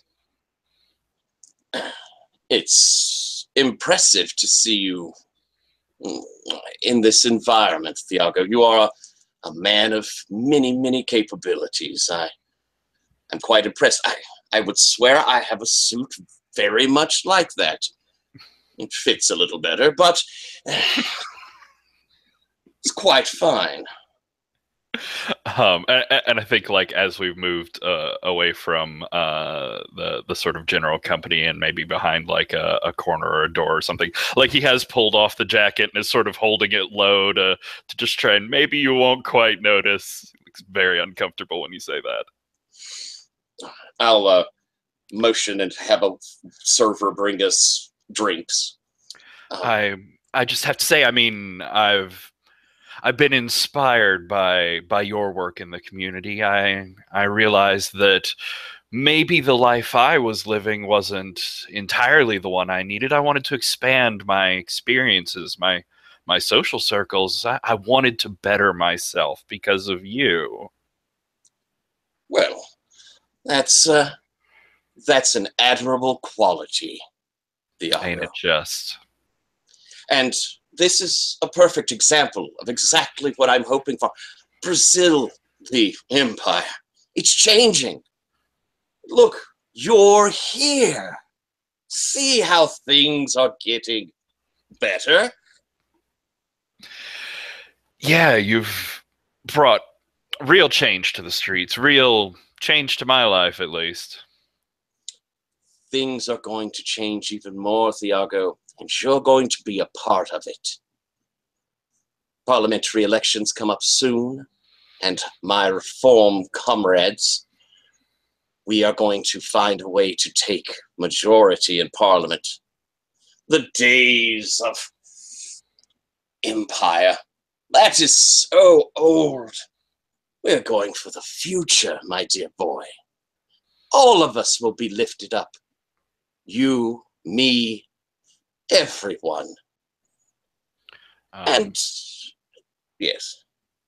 I was just gonna say, I think as you're talking about the election stuff in particular, Tiago just looks like he looks more and more uncomfortable. He finally says, like, I mean, at this point, you must have the votes for your side. I mean, there can't possibly be any more opposition. Surely you've lined things up already.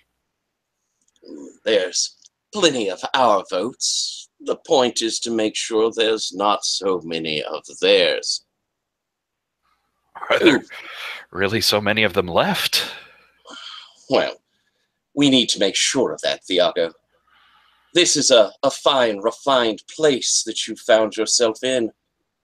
You should remember what buys fancy suits and gives you entree to such rarefied company. Well, that comes at some cost now, doesn't it?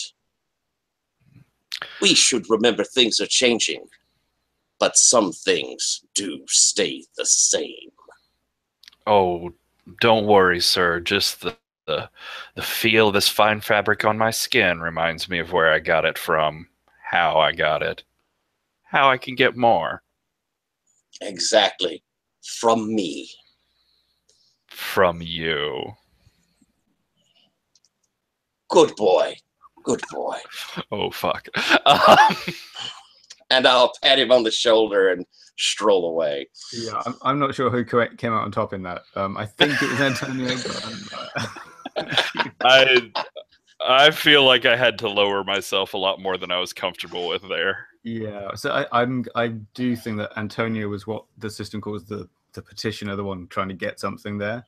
So Antonio, do you feel you're a winner in that axis?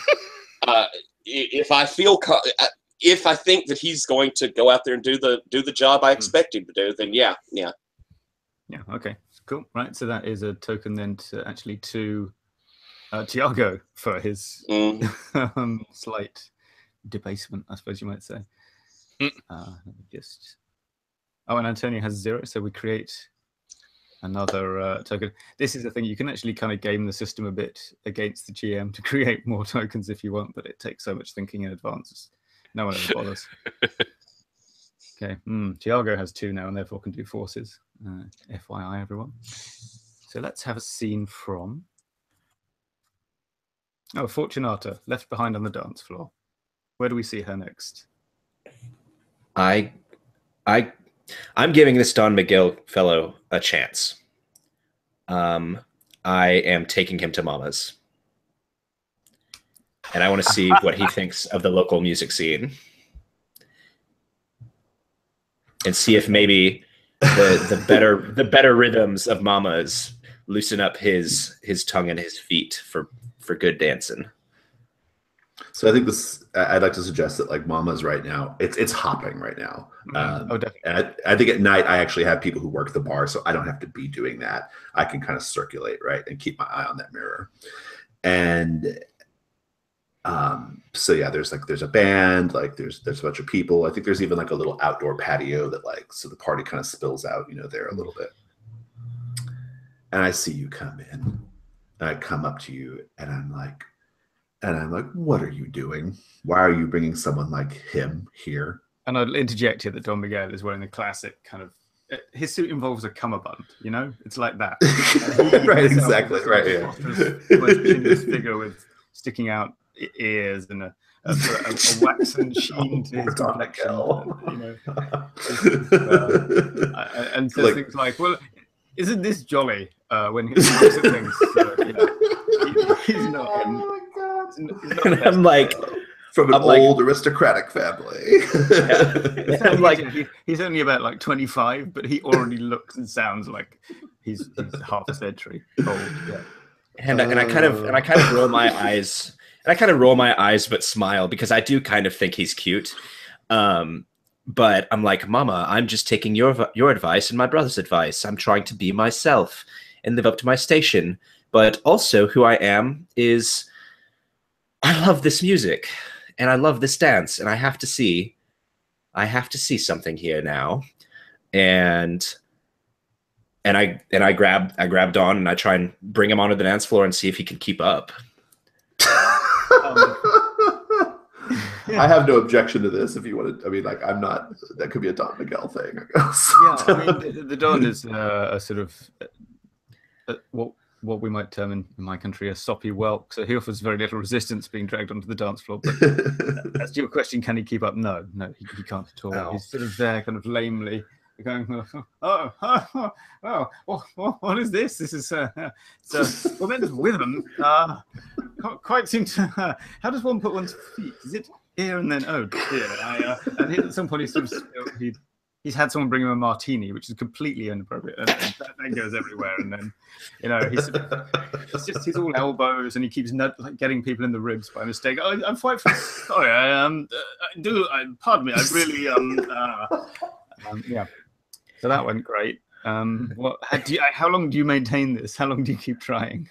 I don't like push him too hard. Like I have like one dance. I see it doesn't go great, and then I think we take a seat, and Mama can come back around. But I think what I want from this scene is actually with Don Miguel. I want to see if he appreciates the music or appreciates me enough to pretend he appreciates the music, or if he doesn't, or like thinks that like this is beneath him or something like that. That will basically be the end of this. Well, he actually, you see, in a moment when he thinks you're not looking, you see this little kind of almost childlike smile of glee on his face. And he turns around and sees you see him and sort of tries to look more serious. And he goes, "This is it's tremendous, actually." And then he thinks about what just happened on the dance floor, and you can see he gets embarrassed. And he goes, "But I think perhaps, I mean, I ought to be probably ought to return to whether your brother is Judo. I'm sure they'll be missing us already, and I think we have several engagements on the morrow. So I mean, I don't want to be frightfully rude or anything, but he can't do talking to people. He's awful at this." And I'm like, "Do you like it?" "I simply adore it."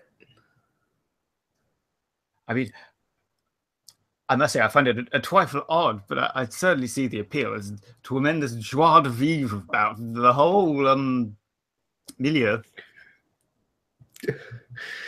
Then stay with me and watch. We don't need to go back. Oh, but I couldn't possibly. I mean, we're not even chaperoned. But he's saying that, but he's not really making any moves to leave. He's just sort of, and he keeps looking back at the dance floor and the band. He's very interested in the band. He's never heard this kind of music before.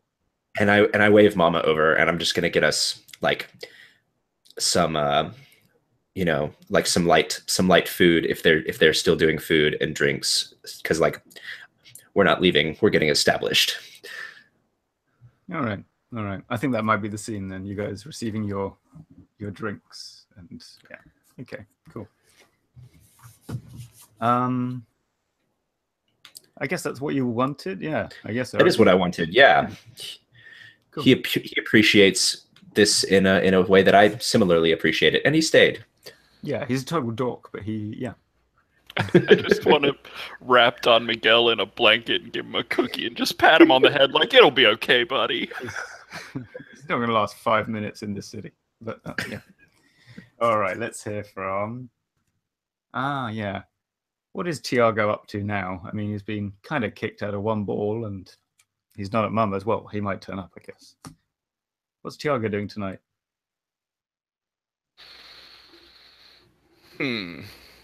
Sorry, I got sort of wrapped up in that last scene. I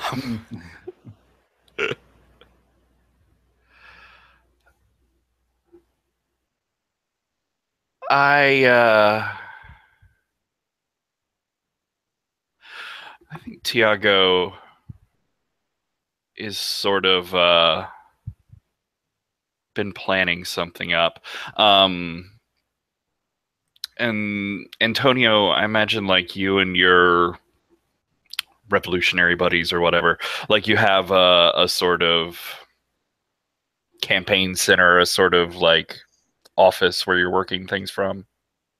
Yeah, I would imagine they're probably out of like a club or a coffee house sort of thing.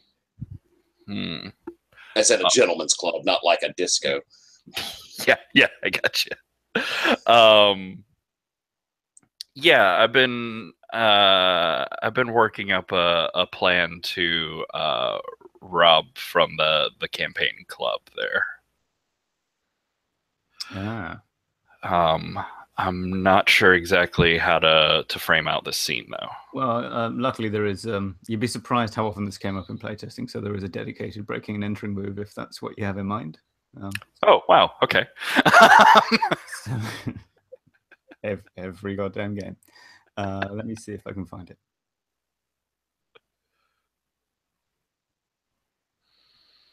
Oh, here we go. Yeah, surprisingly, I hadn't actually read Monster of the Week when I wrote this, but when you commit a burglary, roll sneaking, and then there are some options depending on how well it goes. Oh, you don't seem to have a sneaking. I don't seem to have that. Do you think your St. Christopher medal might help here? Yeah. I think he like this is maybe the third night in a row he's come back to sort of watch the joint and see when things really die down. And like, okay, this is the night, and he has the medal just sort of in his hand. He's been sort of rubbing at it. He just brings it up, kisses it, and moves forward. Cool. Okay, so cross off that resource for the time being, and yeah, give me a d6 plus 2.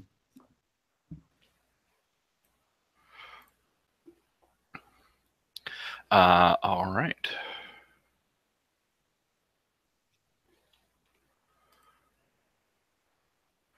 So that's a 6. Nice. Okay, on a 6. Oh, all 3. This is you get what you're after. You don't get caught. Tell us how it goes. Tell us how you nearly get caught and then don't. Gotcha. So I think there's like a sort of central library study room. It's all bookshelves and mahogany and tobacco stained leather, fireplaces and dead animal heads and stuff. But there is I know there's a safe in there. Like they keep a sort of combination lock safe under the big heavy desk there, and so I'm certain everybody's left, and I'm sort of sneaking as best I can as I make it like around the alley and into this place. But once I'm in, I'm a little more cocky, a little more sure of things, and I just sort of move straight through to that library. And as I'm heading over towards the desk, like one of the enormous leather chairs by the fireplace, it's turned the other way. I can't see, and there's just like this sort of snore from it.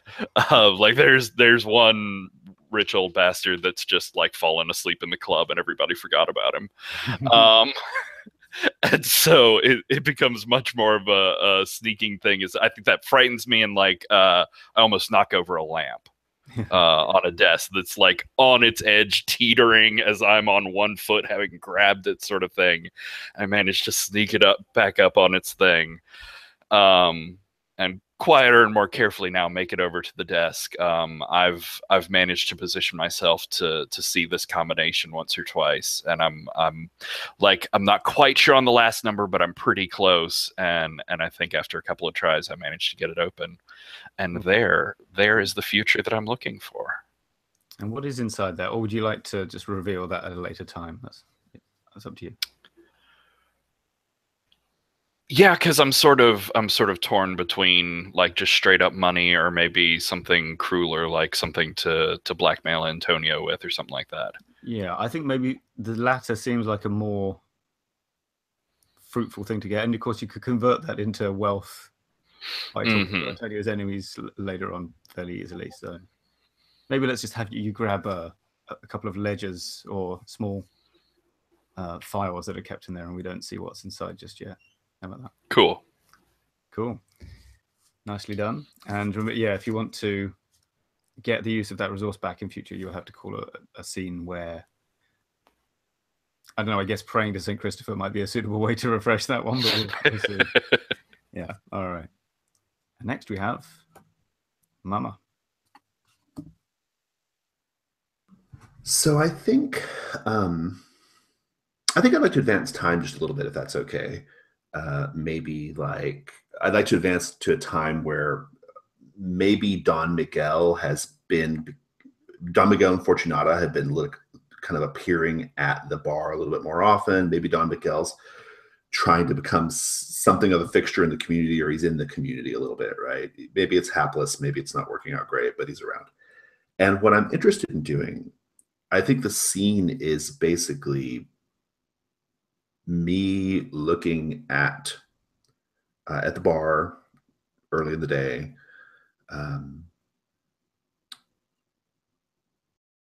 Maria is there, wiping down the bar, cleaning glasses, things like that, getting things ready for the evening.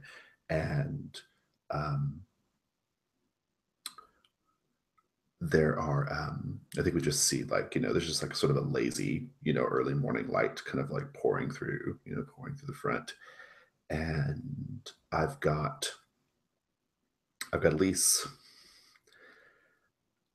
that is presently unsigned, that I've been trying to get Antonio to sign for months now. Like he's kind of keeping me on edge, like he won't sign his lease.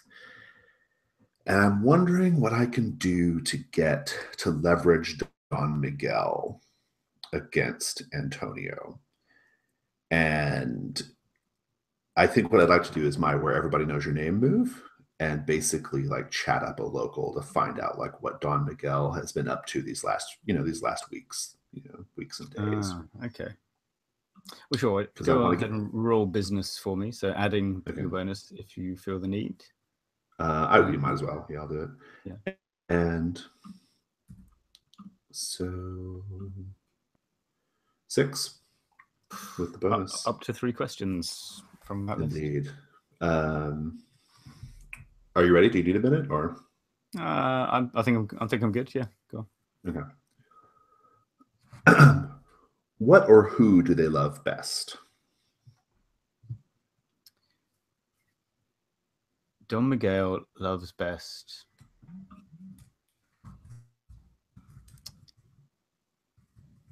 he is a kind of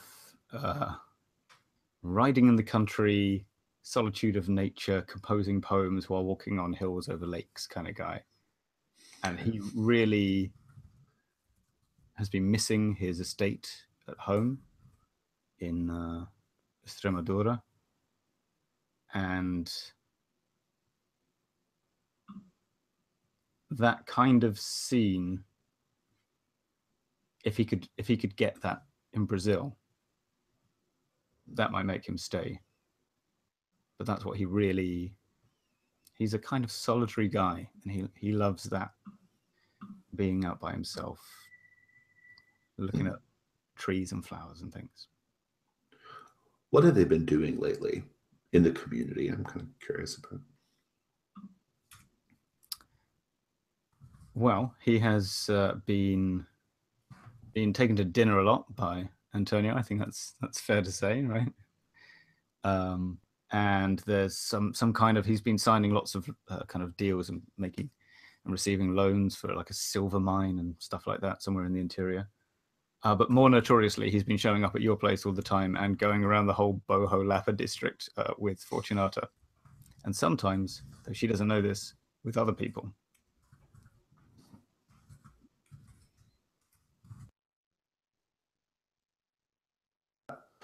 Very helpful. And that's the part that where my ears will prick up, I think. Mm-hmm. And finally,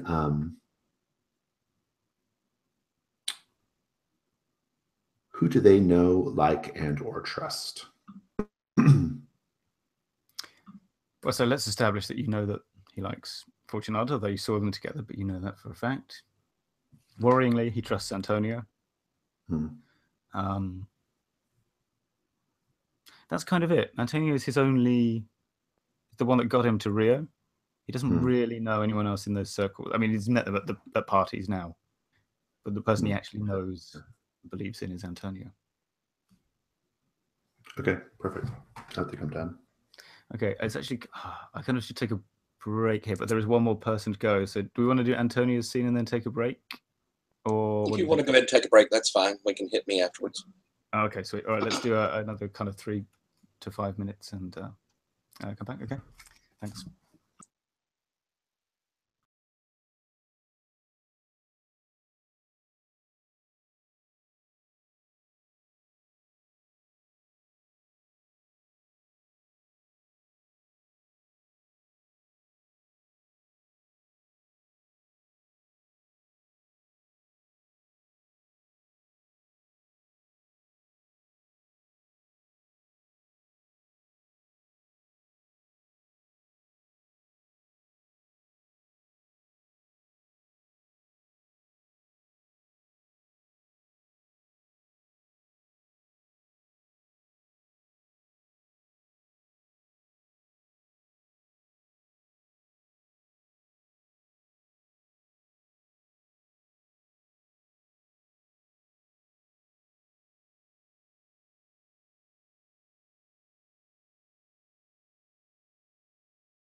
I just don't understand why people don't love Antonio. He's clearly just a pillar of the community and an all-around decent guy.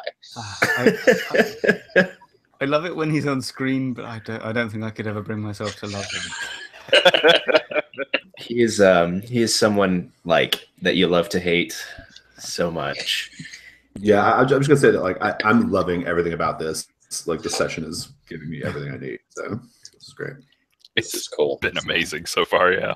So yeah, I think after this is like one round. We're going to finish with Antonio. I think after that we'll have time for one more round of scenes, and then we'll probably have to call it there. So bear that in mind if you want to escalate things apocalyptically. But yeah, let's come to that. Everybody's favorite pillar of the community, Antonio. All right, I think I'm going to be. I probably am aware that these papers have disappeared, but and it's made me a little more paranoid. So I've gone out and I think I've hired, if I'm capable of it, Benito. Hang on, let me get. I've forgotten all the NPCs' names. The toughest guy in the neighborhood. That's the one. Pequeño, which means small. You know. Pequeño. And I think I'm going to Mama's with him and my lawyer to discuss the lease. It's probably been a few days since the disappearance of the papers, but I'm feeling like I need to solidify things before these elections, and I have a plan to get that done. Okay, so I'm guessing Mama's going to be in there. Would you call Fortunato and or Tiago in that scene as well? I wouldn't call them. Either one of them could be there, and with me having different impressions of seeing either one of them there. So if Fortunato wants to be there slumming, or Tiago is there and just being there, that's perfectly fine with me. I'm getting a no on both those. So okay. All right. So Yeah, I'll your see if lawyer- I'll see if something makes sense further in the scene, but They can enter really later, is right? no. I mean, Sure. Your lawyer, who let's say his name is Jose Coelho, if that becomes relevant, and Mama is there as well, and probably like a couple members of staff in the background if you need to call for help. So yeah, okay. I'm coming fairly early in the morning, and as I walk in, I'll motion my two gentlemen there to tables and take a paper or two from my lawyer and head up to the bar. I think I'd like to suggest that like really early in the morning, I think I have like a long-standing card game with some locals, and we meet at like 6 in the morning to play cards. We've been doing it for years. Local fishwives and other neighborhood characters. 6 in the morning, we come in, we play this card game, right? It's also like really like prime opportunity to get like the good gossip and the good information about the community. And so you can approach me there then. Sorry, yeah. All right, Senora Mamacita, how very nice to see you in such productive activities. Antonio, I'm surprised you're here. You normally, well, it's at least 2 more hours before you have your breakfast served in bed. What could possibly rouse you at this time? Well, I thought maybe an early start for good news would be pleasant. Do you mind perhaps a moment of your time? Since you have brought your lawyer, how can I refuse? I have to imagine this has to do with the lease that you won't sign. Well, I think that perhaps we can fix that. May we? Splendid. One moment. And then I lay down my cards, 3 of a kind, and then everyone is like, Malandros, that's right, yeah. Right, yeah, exactly. And I get up and I say, and I'm looking at, I'm aware of the lawyer, and you also brought a tough with you, right? Mm-hmm. Yeah. I'm actually more concerned about the lawyer. Like, he's the one I've got my eyes on. Toughs I can deal with. I go around the other side of the bar. All right, let's talk. Oh, Senora, I have nothing but the greatest respect for your standing here in this community, and your business not only thrives, but provides a wonderful service. I can't imagine what the community would be like without it. I'll lay the lease down on the bar.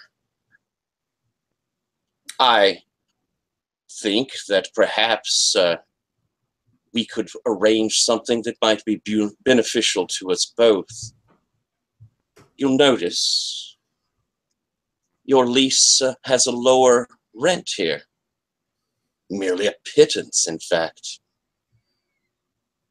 However, it would be only right if we could arrange some sort of, well, beneficial gain for me.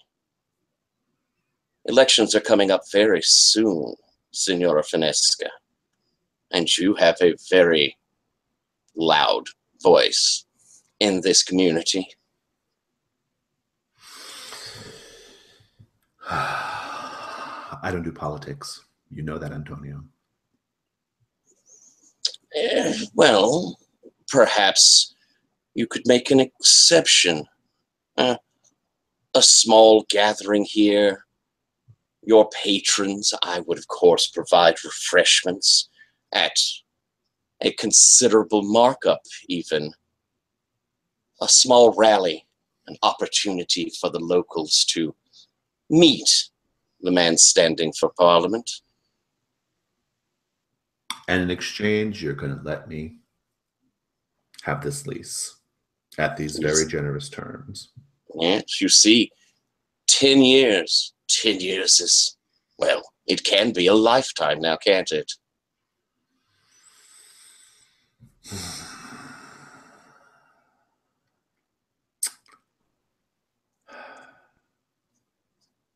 And I'm looking at this paper and I'm considering your words.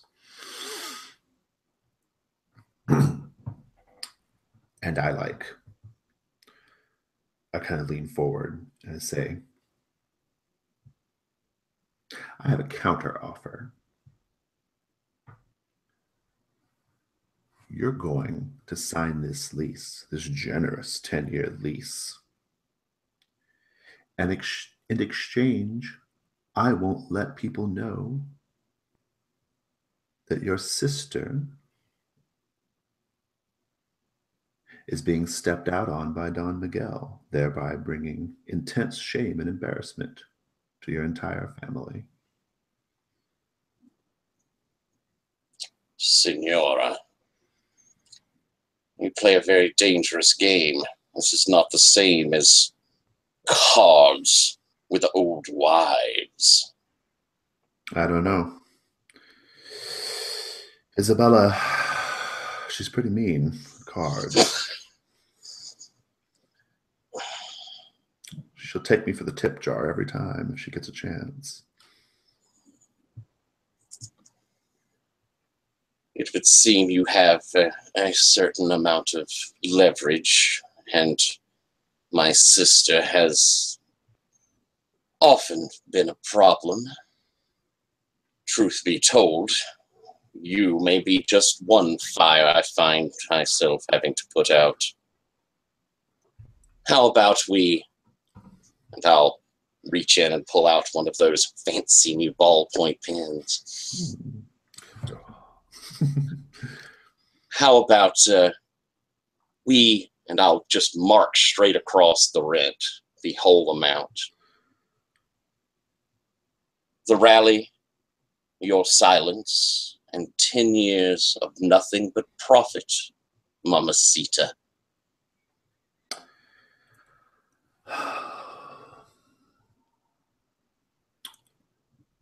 I'll accept those terms, but with one slight adjustment. And I'm afraid I can't write this one in.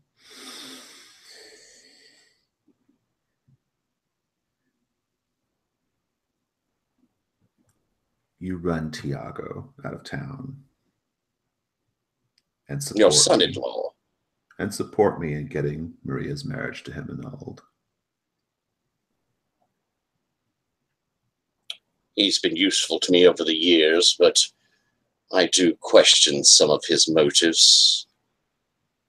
Very well, Mamacita. I think we have, and I'll sign with a flourish, an agreement. Wow. Okay. Hey. I'm just gonna go slide one of those tokens over to Mama, I guess, right? It's a little. I think we both got what we wanted in our ways. So it's really hard to It was say. Antonio's scene though, so I think he's. I think it's more Antonio got what he wanted because he's getting his rally right. Yeah. So Yeah. Oh, I need to make a new token. Okay. Hold on. Yes, I never good had scene, any of though. those. Yeah, it was a good scene. Yeah.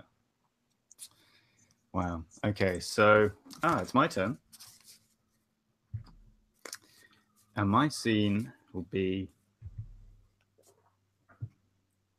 perhaps a few days thence, and it's a bright, sunny, a little bit breezy day. It's actually not that hot, which is good because Fortunata and Don Miguel are out promenading by the sea at Botafogo Bay. There's a big semicircular beach there that's recently been beautified and modernized by having a kind of walkway put along it with a nice stone balustrade and so forth.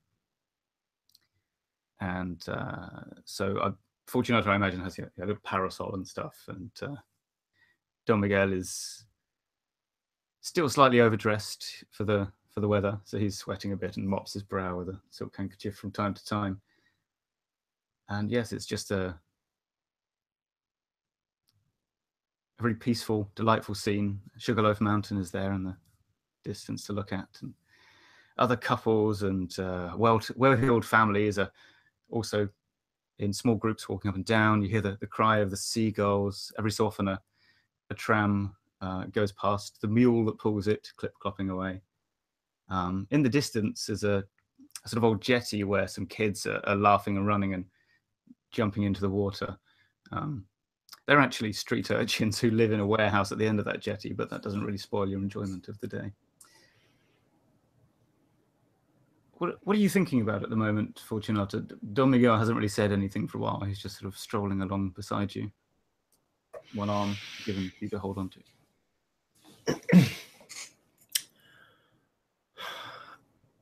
I'm thinking about what I can do for this community. Like my thoughts keep, like, left idle, my thoughts always stray to what can I actually do to help.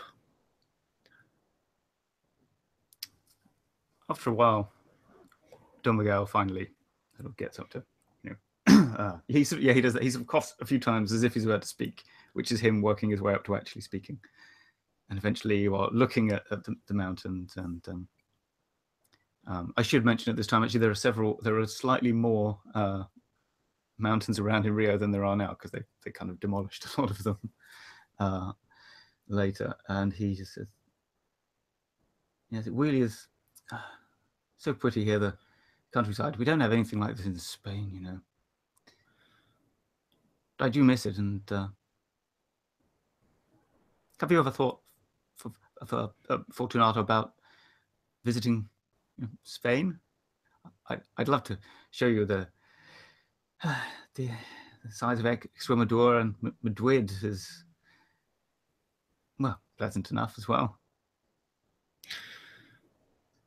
I've read traveling books about Barcelona and Madrid, but I've never been. But what the books can't tell me is, what's the music like?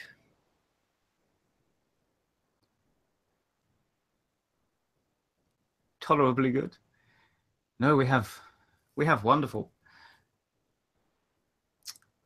Well, the peasants make wonderful music in Spain, much like here. And of course, we have the grand balls and all kinds of things. Oh, Fortunato, I do wish I could show all of it to you. And well, the funny thing is, if I didn't ask you, then you couldn't say no. And I think I just kind of stop and catch my breath, like. And Well, he doesn't go down on one knee because he's a Spanish noble and they're trained not to do that. But he says, Fortunata, would you make me the happiest man in all of Spain? And he clasps both your one hand with both of his. Looks deep into your eyes. And I kind of look up and to the right, you know, and then look down, and I kind of like smile, and you can see my neck kind of tightens, and I kind of grab his hands back, and I'm just like, I don't know. I need a moment. His look kind of falters. No, it's not. It's nothing like that. I need to catch my breath. Oh, Don, Miguel, are you serious? I've never been more serious about anything in my life. Meeting you has changed me completely.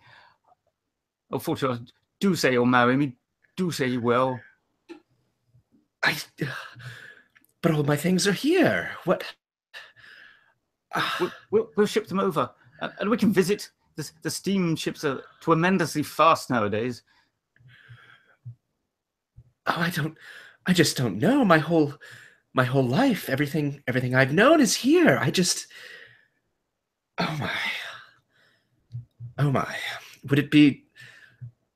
Would I just be the worst if I said we couldn't say we visit Spain and I can decide then? Would that be too much to ask of you, Don Miguel? It's his turn to look, well, to the right and down, I suppose, this time. Sort of. And he looks up, up to the beach, into the sea, into the horizon.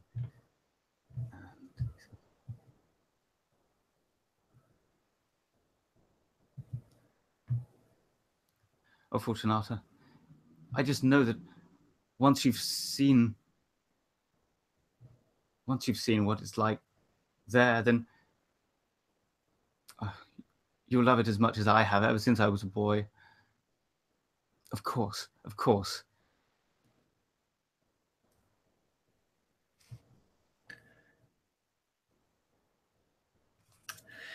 Mama, it's your scene. I may not live through this game. It is amazing.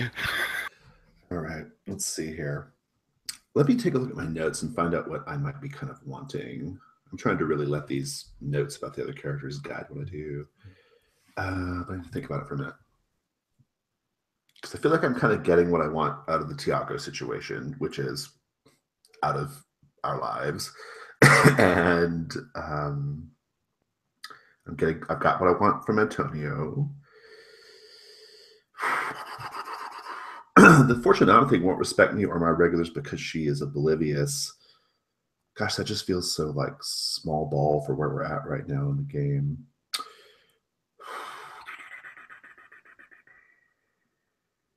I think I want to frame up the scene like this then.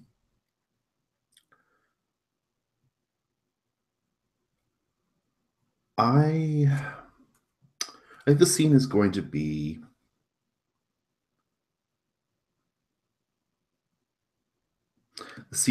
me and Tiago. And I think I'm going to take the really rare step of going to no, forget that. The scene is me and Tiago. It's just in the bar. And I think it's like nighttime. I'm feeling a little, I've had a little bit to drink. I think I'm actually kind of celebrating because of the rally or the circumstances surrounding the rally. I'm happy about like everything right now. I'm feeling good, right? I've reconciled the politics thing, right? Out of like just pure self-interest, which is one of my polls, by the way. And so I'm feeling particularly like loose and magnanimous right now. And so I go up to Tiago and I'm a little more like, I've got a little more sway in my step than I normally do. Normally, I'm a very rigid, walk in a straight path until I decide to circle you sort of person. I come up to you. You're there hanging out, having a drink. I say, Tiago, I know you and I haven't always gotten along.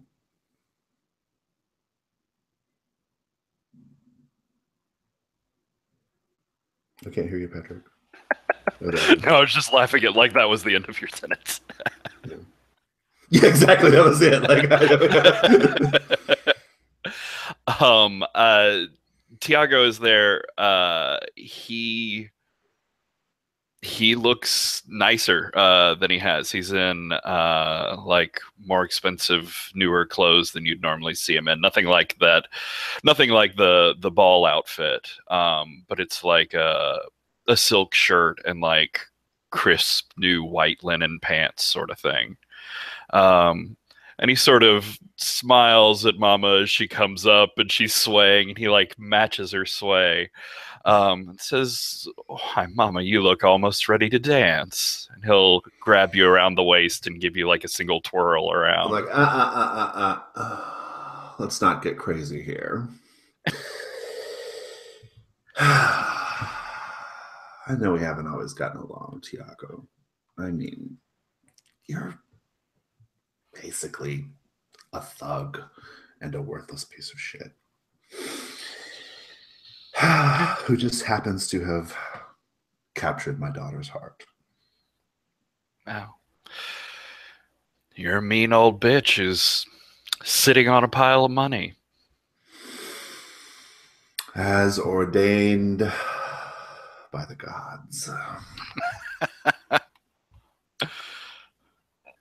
You remind me of your father, you know that, right? It's been a while since I've heard that particular epithet. Epithet. It's a good way of putting it. Your father had his charms. He wasn't. Yes, he was. He was a thug, like so many people around here, prone to violence and bouts of oppressive stupidity. He was part of an old way of life. I think a way that we're all looking to find a path out of. But he was really, really, really good in the sack. And I think like that stops the sort of motion, the sway, like spine goes rigid. Suddenly not comfortable anymore. And I'm like, I've definitely had too much to drink. I look in that mirror, that long mirror, right behind the bar, and I say, I've still got it, right? Kind of like, adjusting my bosom a little bit. I definitely say for my mother-in-law, you present a respectable figure. Oh, I'm not going to be your mother-in-law for much longer. I say with a smile, a knowing smile. Oh, I know you've been making that prayer for years now, but life is what it is. The pious sometimes get it right. Prayers are sometimes answered. Sometimes it takes a little more than prayer. Sometimes it takes getting down in the mud a little bit. Oh, I know that. I don't feel comfortable unless my hands are dirty. And then I get a little closer to you. Do you like to get dirty? Oh, Mama. And he'll back up and grab a couple shots off the bar and sort of use that to take a step back and hand you one to the mud. take a shot. And I walk to the back room. Do you follow? No. I think that's the scene then. Smart boy. Okay. I'm gonna assume that Mama did not get you what she wanted there. Shame. All right, I'll do the tokens there. Oh, next up is Antonio. All right. I think I want to do a procedural. Okay. Get one roll in before it's all over. Okay, what do you want to do? I believe we're in my study. And I don't know, maybe Fortunata could overhear, entirely up to her. But I believe that we have a cousin or maybe an uncle who is a priest. And I have him, and I have my thug and a couple of his cronies there. And I'm sitting at my desk, and I have little piles of money sitting in front of me. I believe we understand, gentlemen. It is time to remove a certain problem. If you and your gentlemen would be so kind as to get Thiago out of the city and make sure he does not return. I don't need to know the details. The point is that my orders are followed. And then, Father, a man who deserts his wife. Oh, how low. A woman should not be stained with such shame. We can arrange that annulment, I would think. Gentlemen, today we sweep clean the obstacles to the future. Today, we rise. And I would like to try and do a wealth move there, if it's possible. Yeah, I think that's fair enough. It's kind of making stuff happen with money roll, right? So yeah, roll plus wealthy. Well, yeah. Yeah, and case, which is insane, pretty insane. So yeah. And I don't know if the family ties help at all in that or not, but no, it's either or. So the use of the family ties is normally so you don't have to have more options to go to before you have to refresh. Okay. Oh, bother. That's a 4.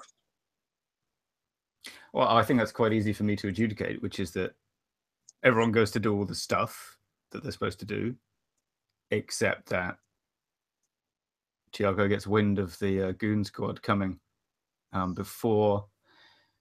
I'm not sure how soon before. Maybe when we get to Thiago's scene, you can set it like minutes or seconds or hours before. We'll figure that one out. Yeah, does that sound fair? That sounds fair. Cool. All right. So, I mean, the wheels are in motion, basically. So something's going to... And certainly that annulment is on its way, and all the various... I think he'll probably end up kind of on some wanted lists with the civil guard, things like that. All kinds of... that's nothing new, really.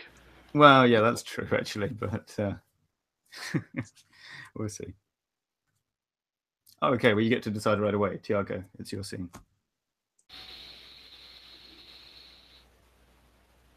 Okay. So, yeah, I think how I get like word of those people coming after me, how I get word of Antonio's people is the sort of the same source where I got my money for new clothes and what I want to do for the day, which is that I've already sold off Antonio's secrets. And so the sort of establishment politicians, like they have their own fingers in the thug world, and they give me a heads up. But the scene I sort of want to set is I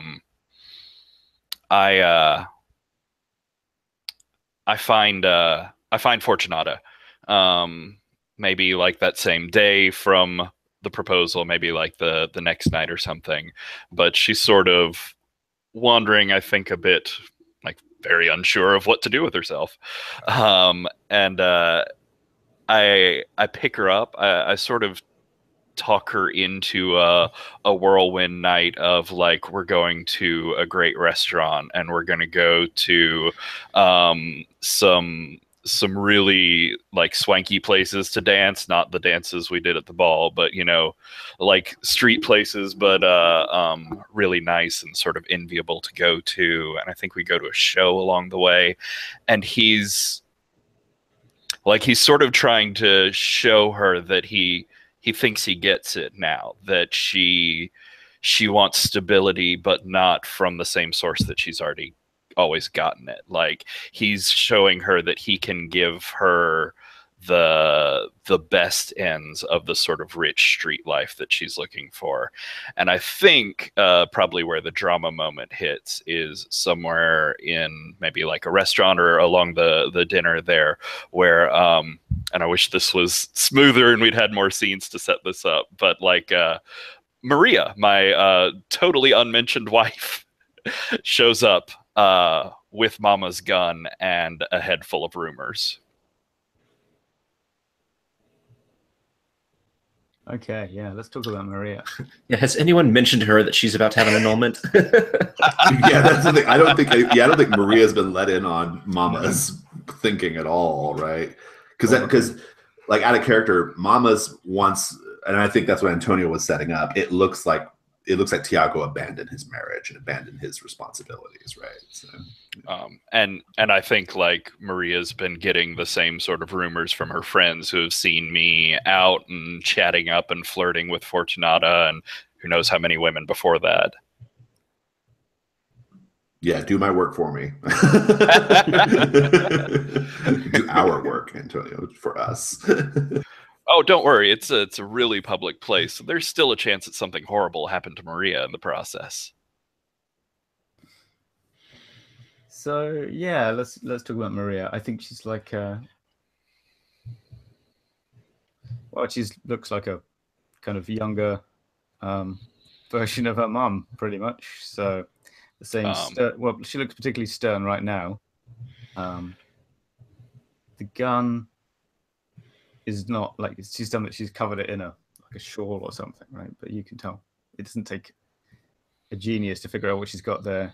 And you've tangled with this kind of situation before, so you know. And I think you've got a moment to say something before she gets across the restaurant, because she has to, of course, barge past a protesting maitre d' going, "No, I'm sorry, if you don't have a reservation, you couldn't possibly." And yeah, she's actually it's been raining outside, but she is just kind of, she's wearing a simple white blouse and the kind of that like red and black ankle-length skirt that's often seen around the town, but like no protection from the elements at all. So she comes in, she is figuratively and literally steaming and headed your way.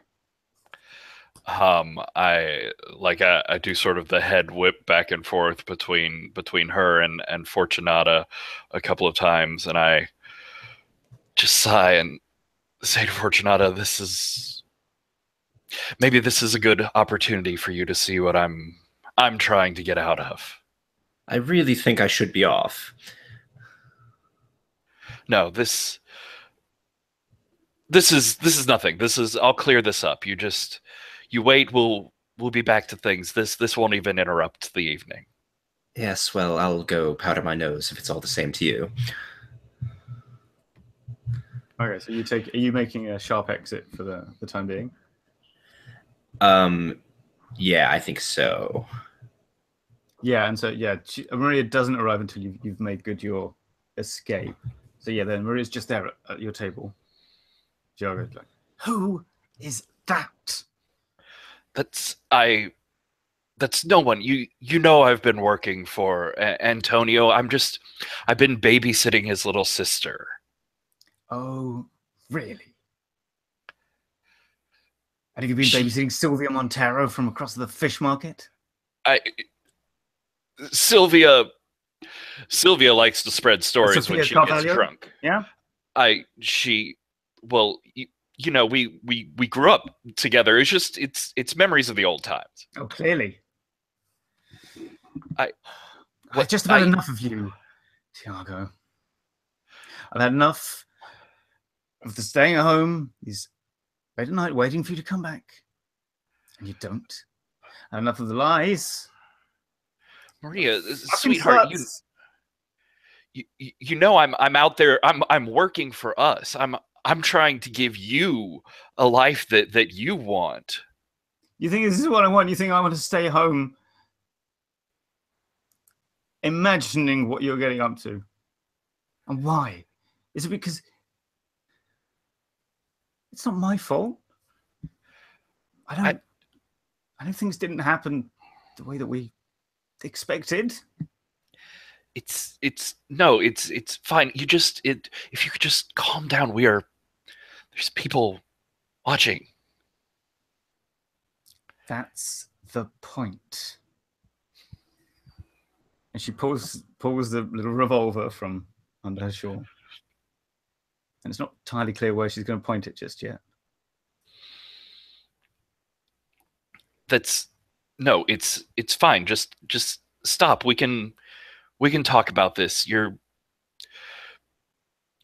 right. Sophia was but that's all in the past. That was mistakes. And Fortunata, I mean, she means nothing to me. It's just business. It's just a way forward for the two of us.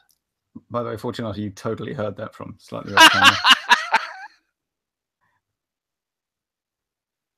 Maria looks at you like, and there's suddenly a loud bang as she just kind of shoots someone's lobster thermidor at the next table, and there's a scream, and everyone kind of scatters for cover. And then she points the gun at you. Yeah. Not so much to say for yourself now. No, listen, we can work through this. Look, just you're obviously upset. Sorry.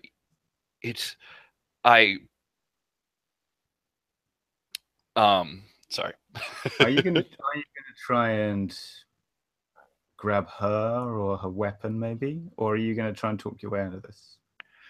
Yeah, I'm gonna try and or not just talk your way out of it. Maybe give some kind of genuine emotional kind of something in return to mean your way out of it too. That's obviously an option. I think I'm gonna try and talk my way up closer to her and try and take the gun out of her hands. She obviously doesn't mean this. She's upset. Tell her something from when you first met that would remind her about how you're basically a good guy. Do you remember the islands? Do you remember that night out on the beach? The sun was setting. There was no one out, and I could barely move from rowing us all the way out there, but we were alone. Do you remember being alone together?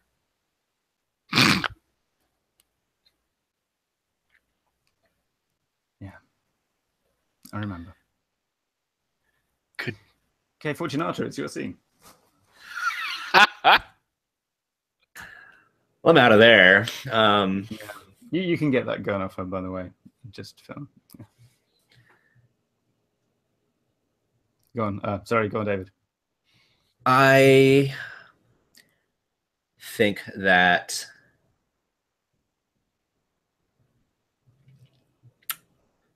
I want the scene with Antonio, and it's reminiscent of the first scene where we're in his study, and it's in the morning, and I come in with his lawyer, who's also my lawyer. No conflict of interest in this scene that's about to happen. He's not. don't worry about the lawyer's ethics. And I say to Antonio, well, I've heard that you've made some arrangements with mamas. Have you heard the happy news that that Don Miguel and I are going to travel the countryside in Spain together? A marvelous idea, sister. I think it is a fantastic idea. You will enjoy the continent. Yes, I suspect I will. I enjoy Don Miguel's company, and he seems to appreciate the things that I appreciate. A stellar young man. But I want to leave my interests here more secure. And to that end, since it seems only a man can talk to a man on these kinds of matters, I have brought our lawyer. Well, of course, I would be more than happy to watch over and continue to prosper your holdings. No, that's not quite what I mean. I mean my interests in a more hobby sense. He has filled me in on the details of your lease arrangement with Mamas, and I should like to purchase the property.